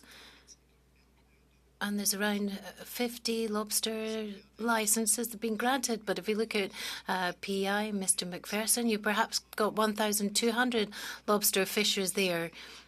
Or just in the Gulf region, there's 3,000 lobster fishers. So I think there's room here, there's space, but let's be patient about this. It's more a case of spreading the resource amongst more individuals within the adjacency area. Is that the missed opportunity? Oui, tout à fait. Tout à fait. Yes, absolutely. Because I think that with the same number of lobster, well, I could give you an example here. We could go through the different criteria, but I'll just give an example. With one fleet for 12A, there's just 5 individuals in that fleet, and there's 3 that got a lobster license and 2 who didn't get the lobster license. So, of course, that can create tension, but there was just 5 of them there. If you've got 3 that are fishing and each of them bring in 50,000, so there you're talking about 150,000 tons of lobster. But if you take the 150,000 tons, and if instead you said, look, there's 5 of you, well, we're going to give each of you 20, and we'll give, or we'll leave 50,000 for conservation of the stock, everyone would have been quite happy. It's good to have conservation means, and it would have been shared equally by everyone. It wasn't so much the granting of exploratory to exploit a resource that is now growing because of changing environment. It was in the better distribution of that resource, or potential better distribution of resource. Am I interpreting you correctly? Shortly? Wait. Oh, thank you. Thank you. Mr. McPherson, you used a viable quota amount. Could you again elaborate on what you were referencing there and what a viable quota would be? I don't have a specific number in mind, but I guess what I've heard back on redfish is that a boat probably needs around 1 million pounds, and I guess the intent of quota coming to PEI was hopefully to revive the industry there. We used to have a significant redfish industry, but that takes investment, not only in boats but processing, et cetera, et cetera. So. That is, I think we're finding now, say with some of the shrimp fleet there, of the costs and the returns and things like that, that could be a benchmark. But at the end of the day, we're very dependent on lobster and PEI, and we're hoping that redfish could be a potential species to diversify into. Thank you. Following up on that, you also referenced infrastructure investment. I take it that would be land-based from the processing side? Yeah, absolutely. And we had talked to some processors that were very interested in adding that dimension to their operations. But if they don't know that there's secure supply coming, it's pretty hard to go out and make that investment. The other thing is, and it's been alluded to in previous presentations, was kind of a 5-year period of, oh, well, quota will be next year. Well, it's hard to make substantial investments and then not know if you're ever going to get a return on those. So I see that as a contributing factor also. My final question would focus, there's been a number of presenters here today that reference environment is rebalancing, so we know something is happening in the Gulf that's impacting a number of species. But they also was a reference to regulatory certainty. What would you leave with the committee from a regulatory certainty perspective that would be positive for this emerging red fishery? Well, I'm not so sure on the regulatory that I can speak to that, but definitely the process, I think, could be refined. It's not every year that we have a fishery that's been dormant for over 20 years bounce back. And I think,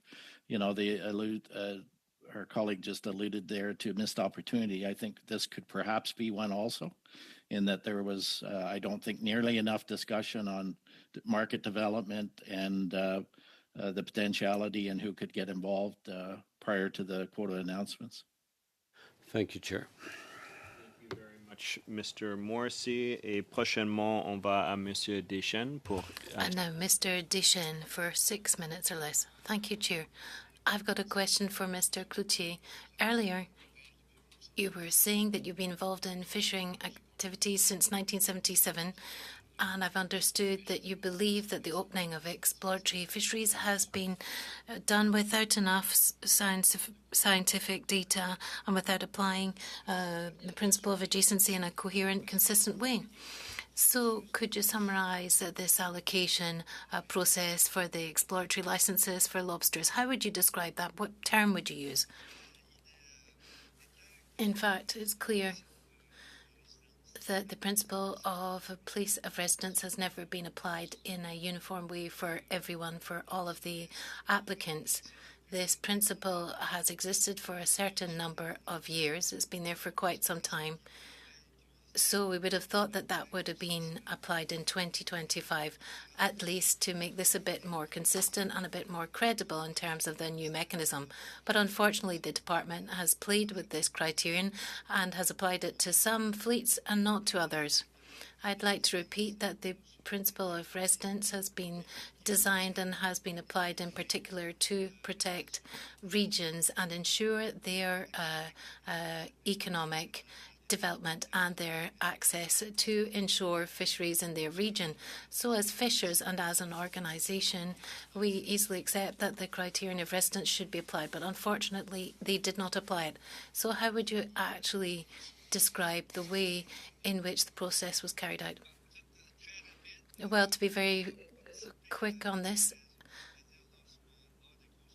well, I participated just in one set of consultations where we put forward quite a complete document on the vision of the development plan and the economic aspect to ensure that fisheries can continue to develop, and also the question of participation. And we've understood that the Minister and the DFO have not taken on board any of our proposals to protect the industry, the current lobster industry, and also for future exploratory fishers.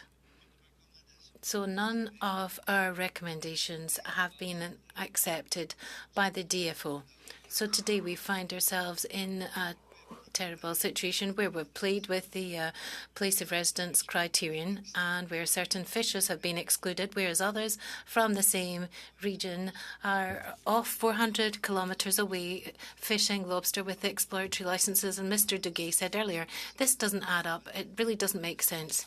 Even although we warned them, they did not actually take this on board, and it's very regrettable, because today we've got fishers where there's divisions within fisher activities. Instead of having brothers and competitors, we've got people who are tearing each other apart.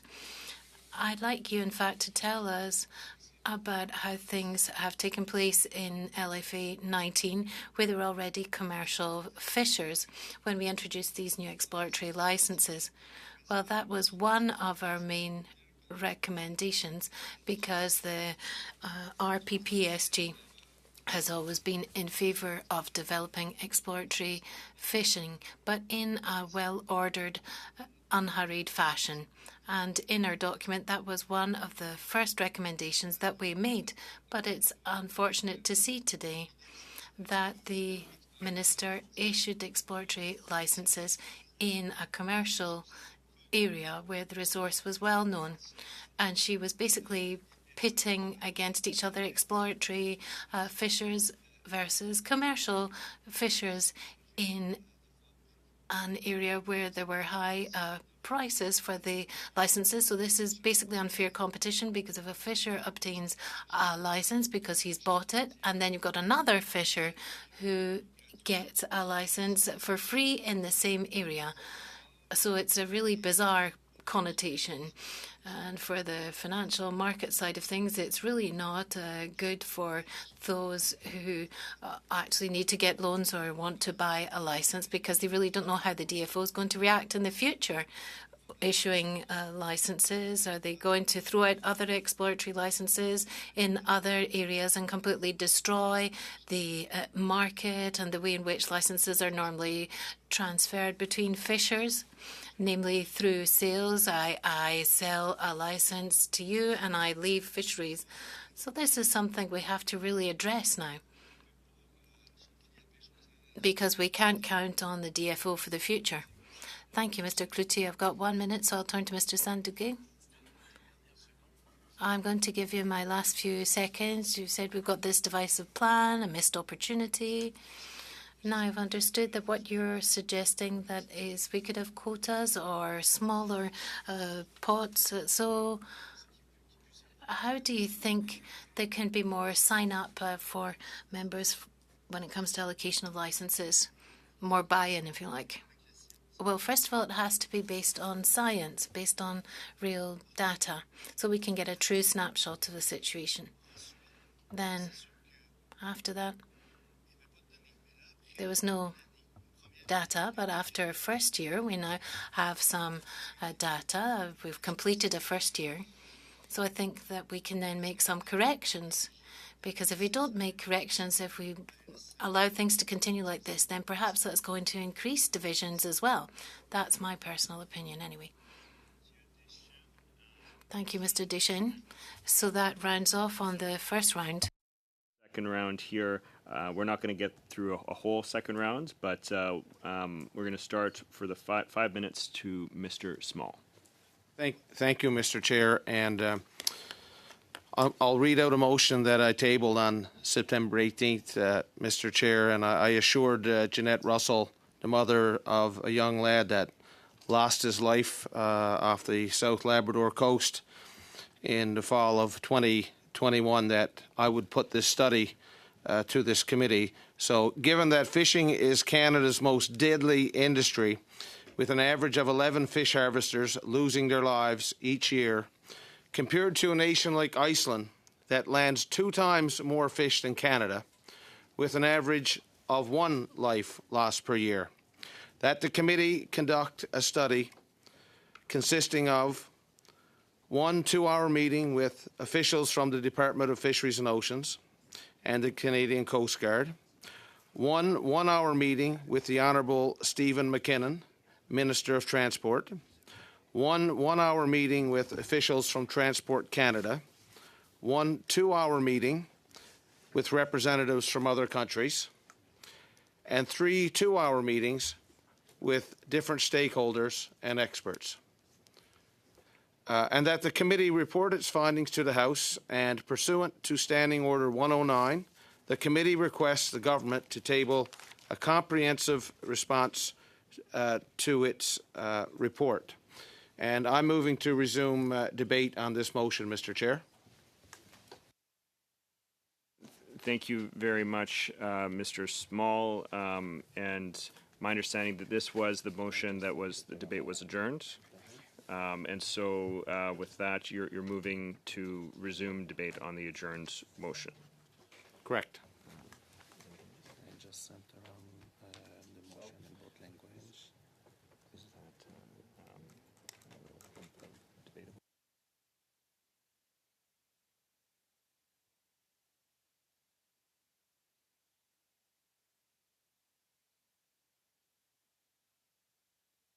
Okay, thank you, Mr. Small. Just so you know, your time was paused when you brought forward that motion. So that motion is a dilatory motion, so we'll have to proceed to a vote on resuming debate on the motion that was adjourned.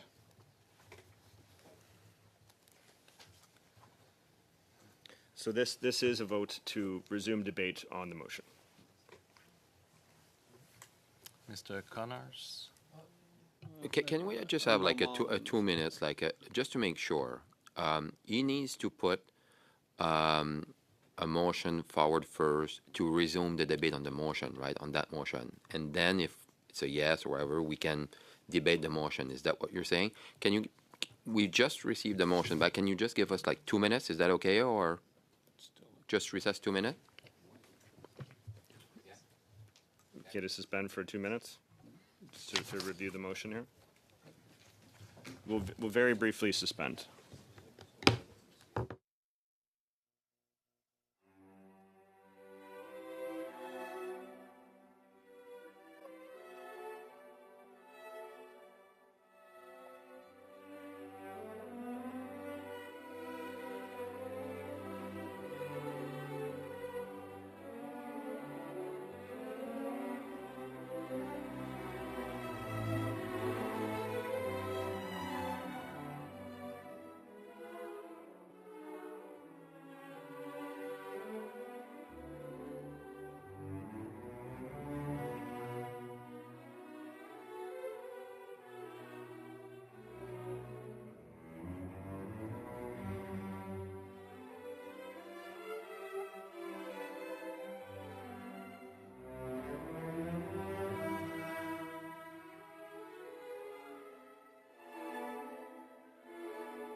Proceeding with some business of the committee here, we will get back to your testimony in short order once we've been able to dispose of this business. But with that, we will go to a vote. We just confirmed that this was the same motion that was brought forward before where it was adjourned. But with that, we're going forward with a vote on whether we want to resume debate on this motion that was adjourned previously. So it's non-debatable, so we need to go straight to a vote, and I'll pass it over to our clerk. Mr. Connors? Yes. Monsieur Cormier? Oui. Mr. Klassen? Yes. Mr. Morrissey? Yes. Mr. Arnold? Yes. Mr. D'Entremont? Mr. Gunn? Mr. Small? Yes. Monsieur Deschaines? Okay. Motion passed. Okay, so the motion has been passed, and so debate on the motion can resume. So first I had Monsieur Deschaines, et après ça, Monsieur Cormier. Je propose un amendement. So I would like to propose an amendment so that we can study this important subject, but without actually infringing on the jurisdiction of competence of the provinces, in particular when we talk about health and safety. So after the list of the meetings, if you could please include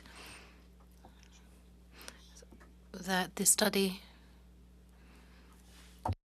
Sur les champs de compétences. will concentrate on federal jurisdiction subjects or will remain within the areas of jurisdiction of the federal government.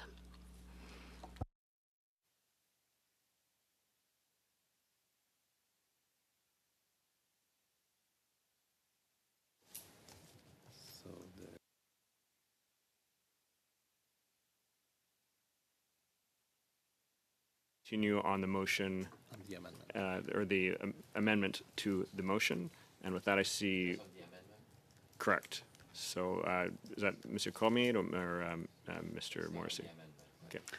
Mr. Morrissey. Chair, just could you circulate the amendment so that we have the language? It was pretty clear, but I want to see what the amendment states before I discuss it.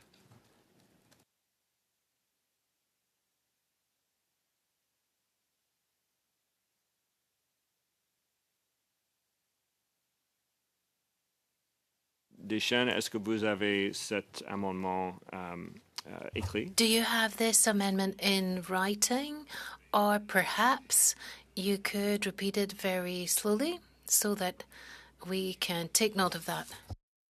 So we can hear it. Pourtant, que sur So that on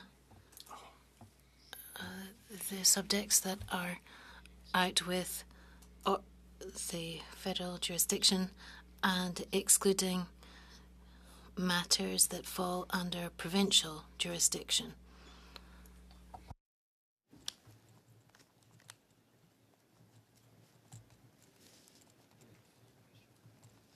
Stray on provincial jurisdiction anyhow.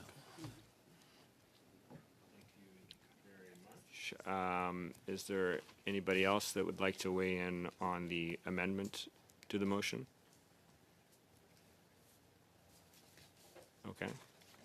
Are all those in favor of the amending the motion as so? Okay. So the motion has been amended. So now debate can continue on the motion as amended. Mr. Morrissey.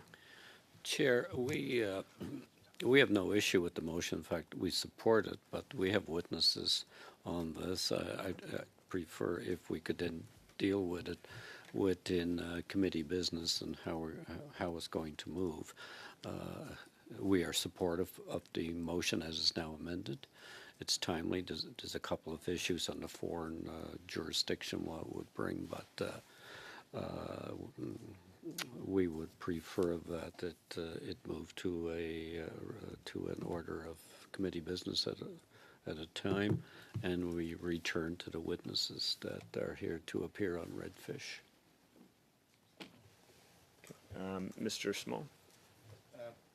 Thank you, Mr. Chair. It seems that everyone in the room is in favor of this motion and this very important study to put more moms and dads around Christmas trees. I think we should just put the motion to a vote and carry on. Thank you.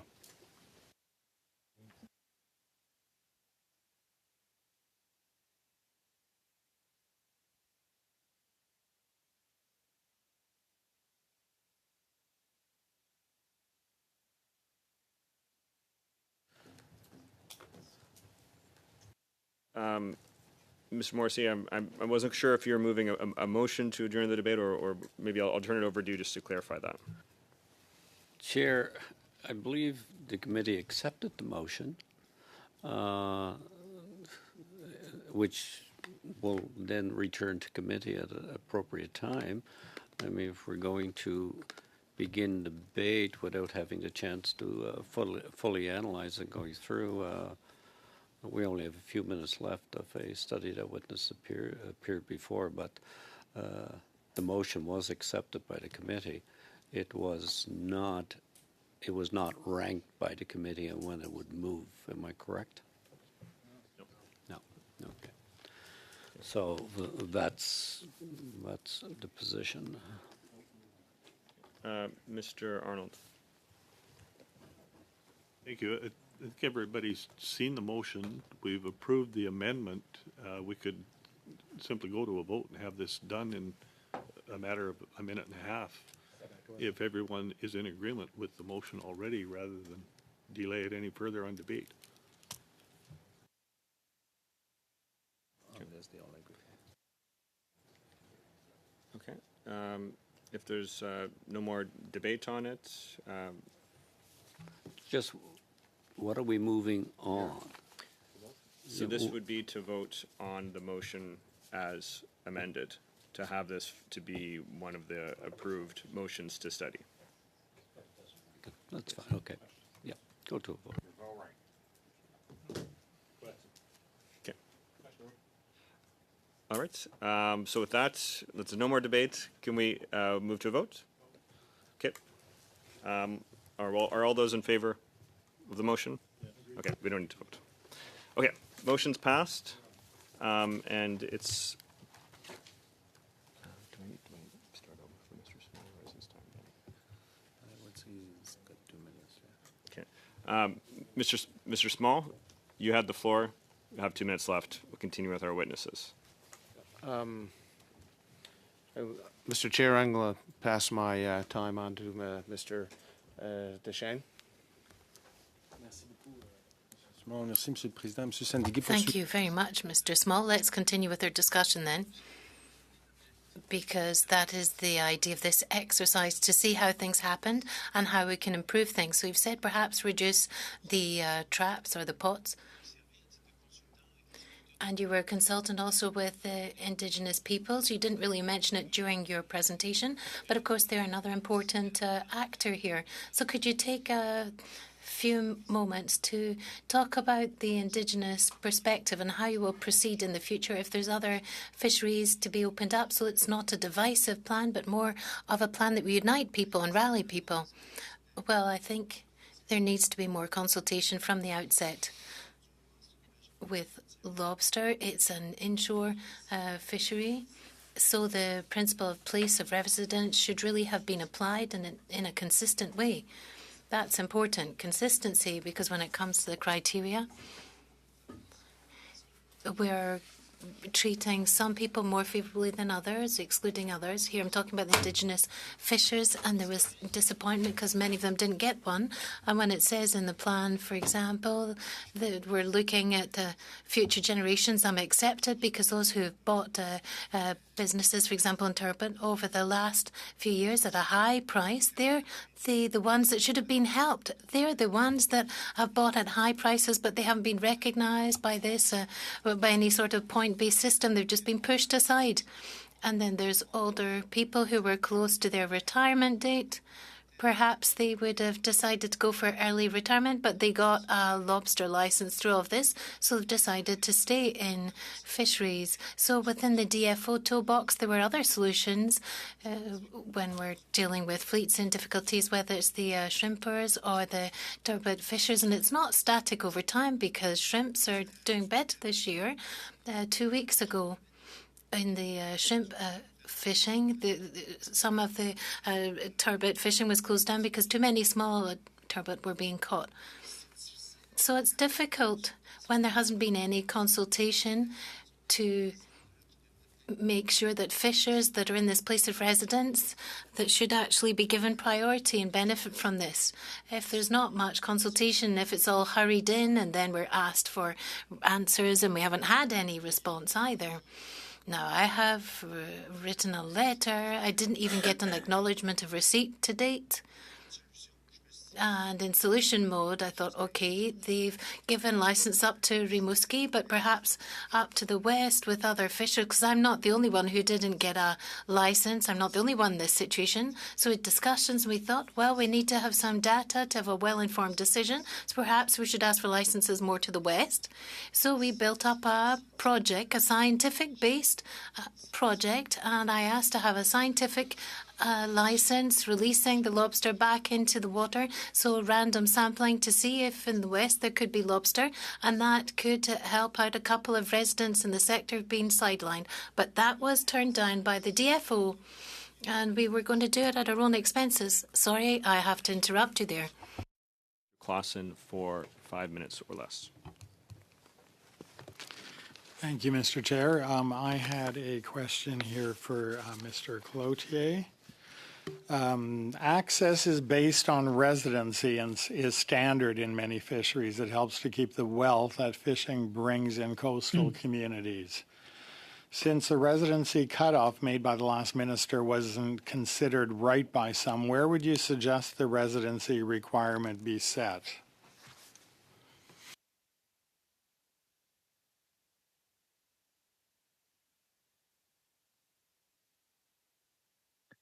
So the adjacency principles are recognized by all of the fishers in Quebec and all of the organizations. Basically, there's criteria per region so that we can protect the regions, as I said earlier. What's surprising for us is to see that the minister didn't apply these principles in a unilateral or equal way for all the different groups of fishers that came forward to get a license. And that's the nub of the issue. Given that the criterion was not established in a fair way, we now find ourselves today with groups of fishers who are rather hesitant, and they're asking for reparations. And it's going to be very difficult for the department or for the group to try and repair the damage caused. The damage has already been done. So I don't think it's a question as to whether we should apply this criteria of residency or not, but rather the question is that we had to use it because it's the only criterion that really is fair between the regions that are developing with fisheries for different species. Okay, so if the stock then moves from one area to the next, I'm wondering how do the licenses transfer with the stock as it moves from one area to the next?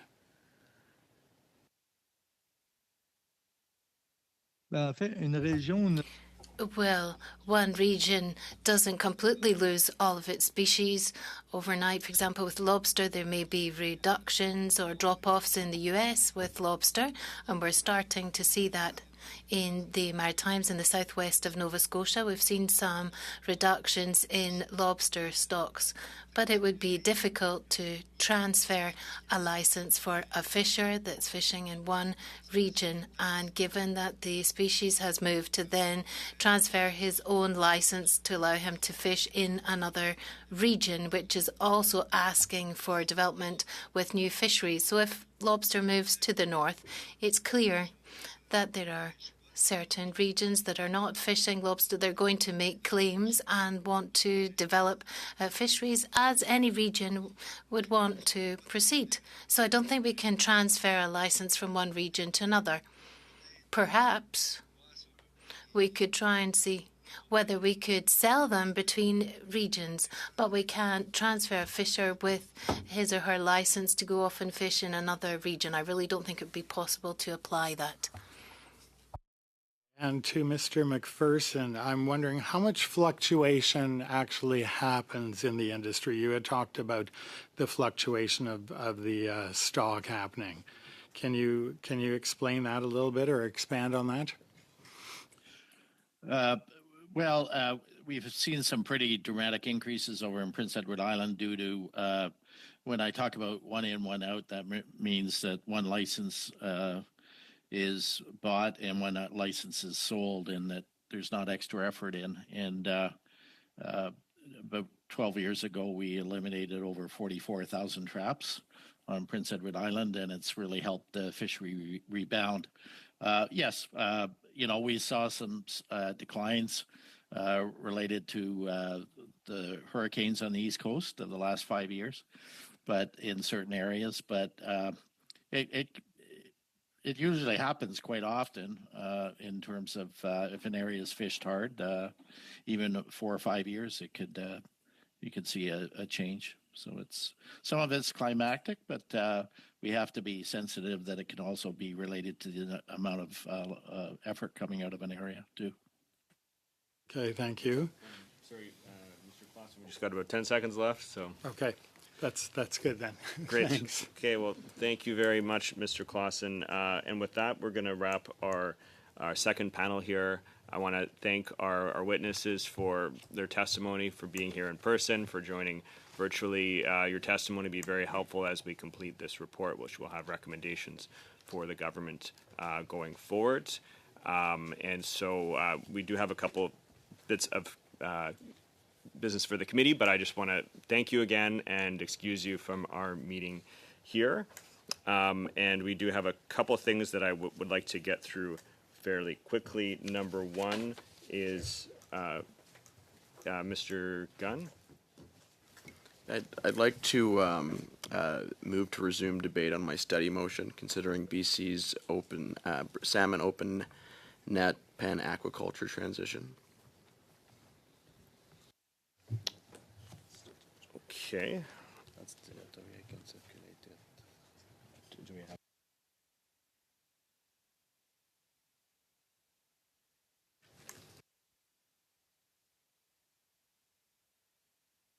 One moment here. We just want to make sure that folks have the motion that is being brought forward.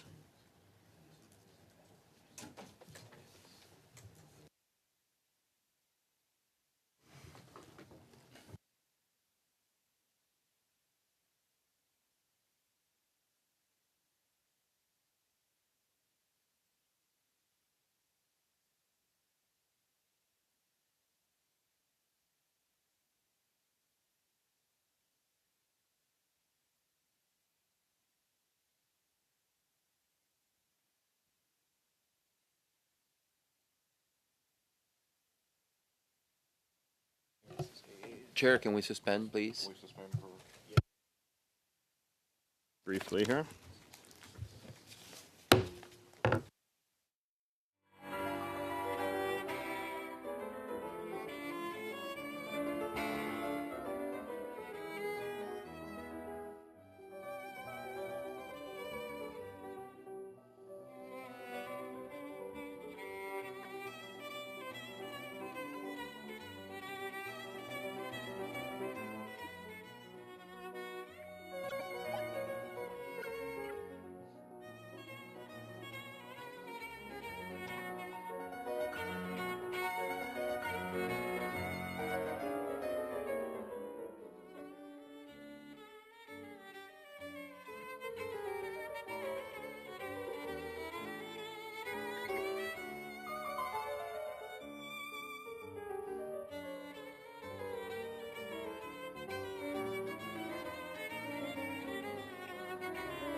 The last time we were debating this, it was the motion and then an amendment to that motion, which hadn't yet been voted on, but had been brought forward by Monsieur Deschênes. So that's where we're at when the debate was adjourned on this motion.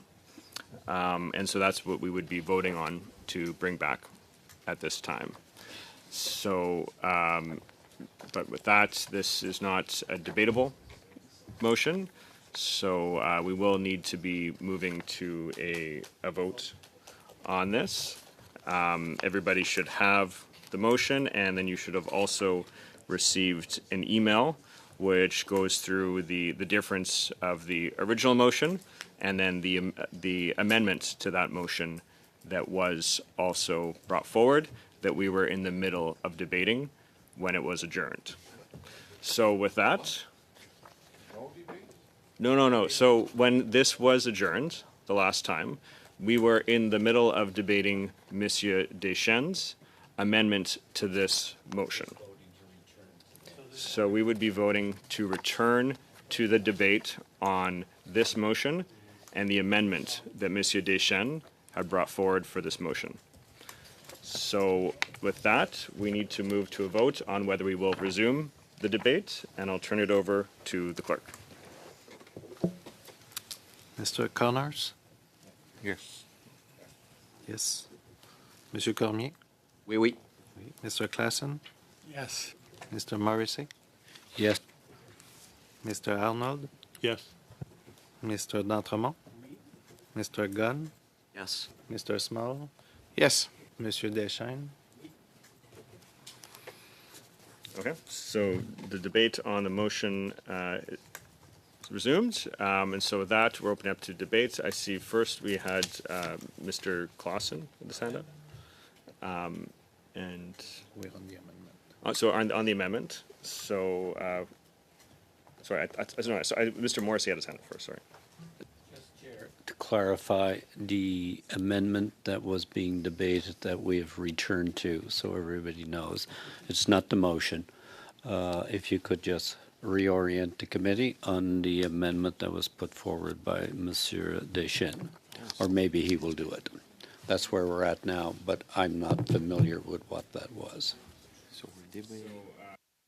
If I may, so when the debate resumes, it'll be on the amendment of Monsieur Deschênes that the motion be amended in subparagraph B3 by replacing the words 3 2-hour meetings with the words 2 2-hour meetings. That's the amendment that was proposed to it. Okay. Any more debate on Monsieur Deschênes' amendment? Okay. Maybe we can move to vote on that. Are all those in favor of Monsieur Deschênes' amendment? Okay. So then we're back to the motion as amended by Monsieur Deschênes' amendment. Any debate on this? Mr. Clausen? Okay, it appears to me that there is a report that is coming out shortly. I don't think that the timing of this is in the best interest of this committee. Right now, we'd be doing double the work by waiting for this report that is almost completed. We'd be using the time of this committee in a much better way. Last year, the draft report on the transition for salmon in BC was released by ICED, the task force, working on the Intergovernmental Task Force on Salmon Aquaculture is based in their department, not with Fisheries. So it just appears to me that it would be in the best interest of this committee to not be starting on something that's going to be coming forward as a report shortly anyways. Thank you, Mr. Clausen. Next, I had Mr. Small. Then I had, was it Mr. Cormier? Mr. Cormier after that.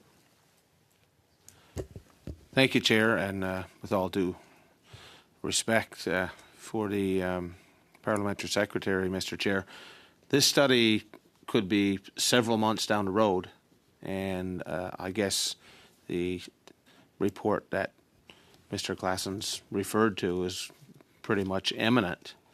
So, and we know that this study may not even happen until next year this time. Who knows? So I don't know if that's a reason not to have this study completed, Mr. Chair. Mr. Small, next I had Monsieur Cormier. Alors, Monsieur le Président, suite aux commentaires. Mr. Chair, following the comments from my colleague, the Parliamentary Secretary, I agree with him that there is a report that's going to come out soon. If we proceed with this study, we're going to basically do the same work that's already been done. So I would suggest the following amendment, and we'll distribute it in both official languages. Basically, to delete sections B and C of the motion and to replace them with what follows: that the committee would organise a two-hour meeting to hear from the representatives of the Intergovernmental Working Group on the transition of aquaculture of salmon in British Columbia in order to provide an update on their work. B and C of the motion and replace it with the following: that the committee schedule 1 2-hour meeting to hear from officials from Intergovernmental Task Force for Salmon Aquaculture Transition in British Columbia, so that the committee can be provided an update on their work. So doing that, like, is not adding another study to a full study to the list of study that we already have, and at least we will be able to get an update from those officials that was working on the transition plan, where it's at, and where we go from there. I just think that doing that will save some time, again, from the list of study that we have already in front of us. So this is the amendment that I'm proposing, Mr. Chair. Thank you very much, Mr. Cormier. There has been an amendment that's been put forward to this motion that has been amended already by Mr. Deschênes. But next I have, debate will continue on this amendment from Mr. Cormier. I see Mr. Gunn has his hand up.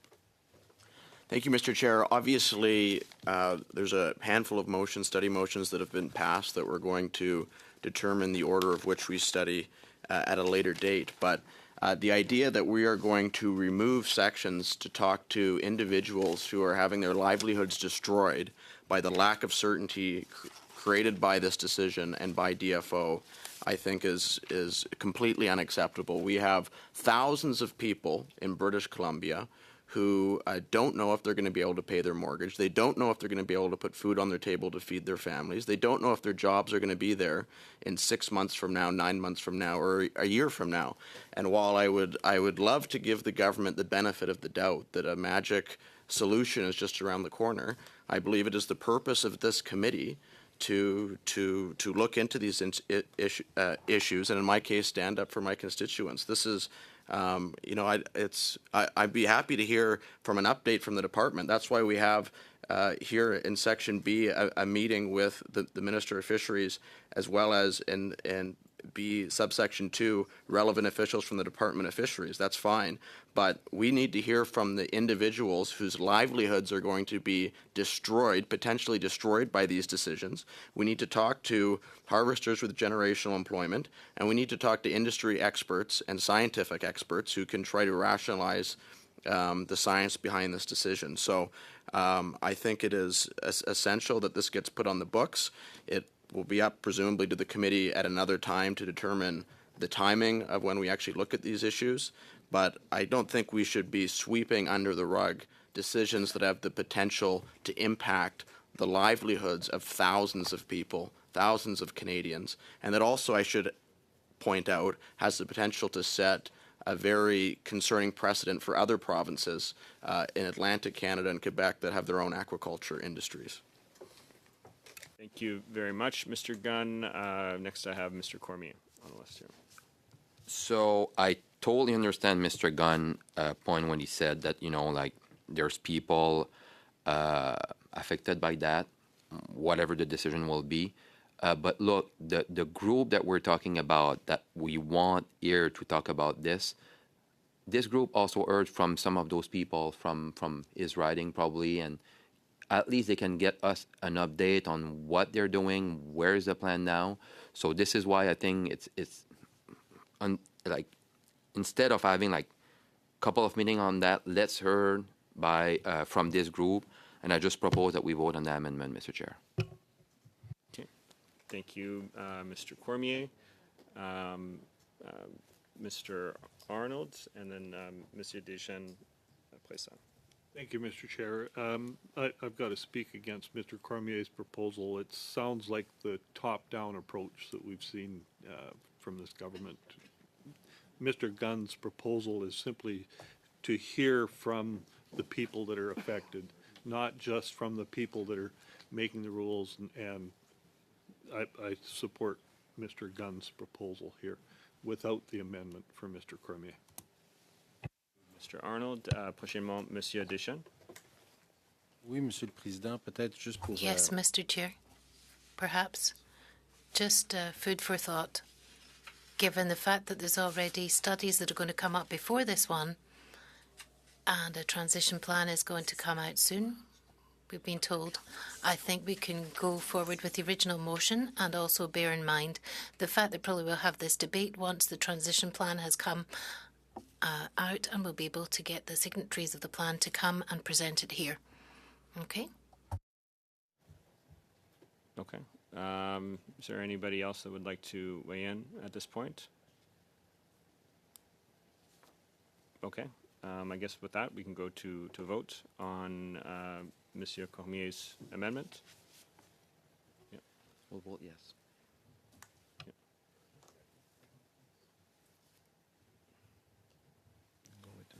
Yeah. Yeah, sure.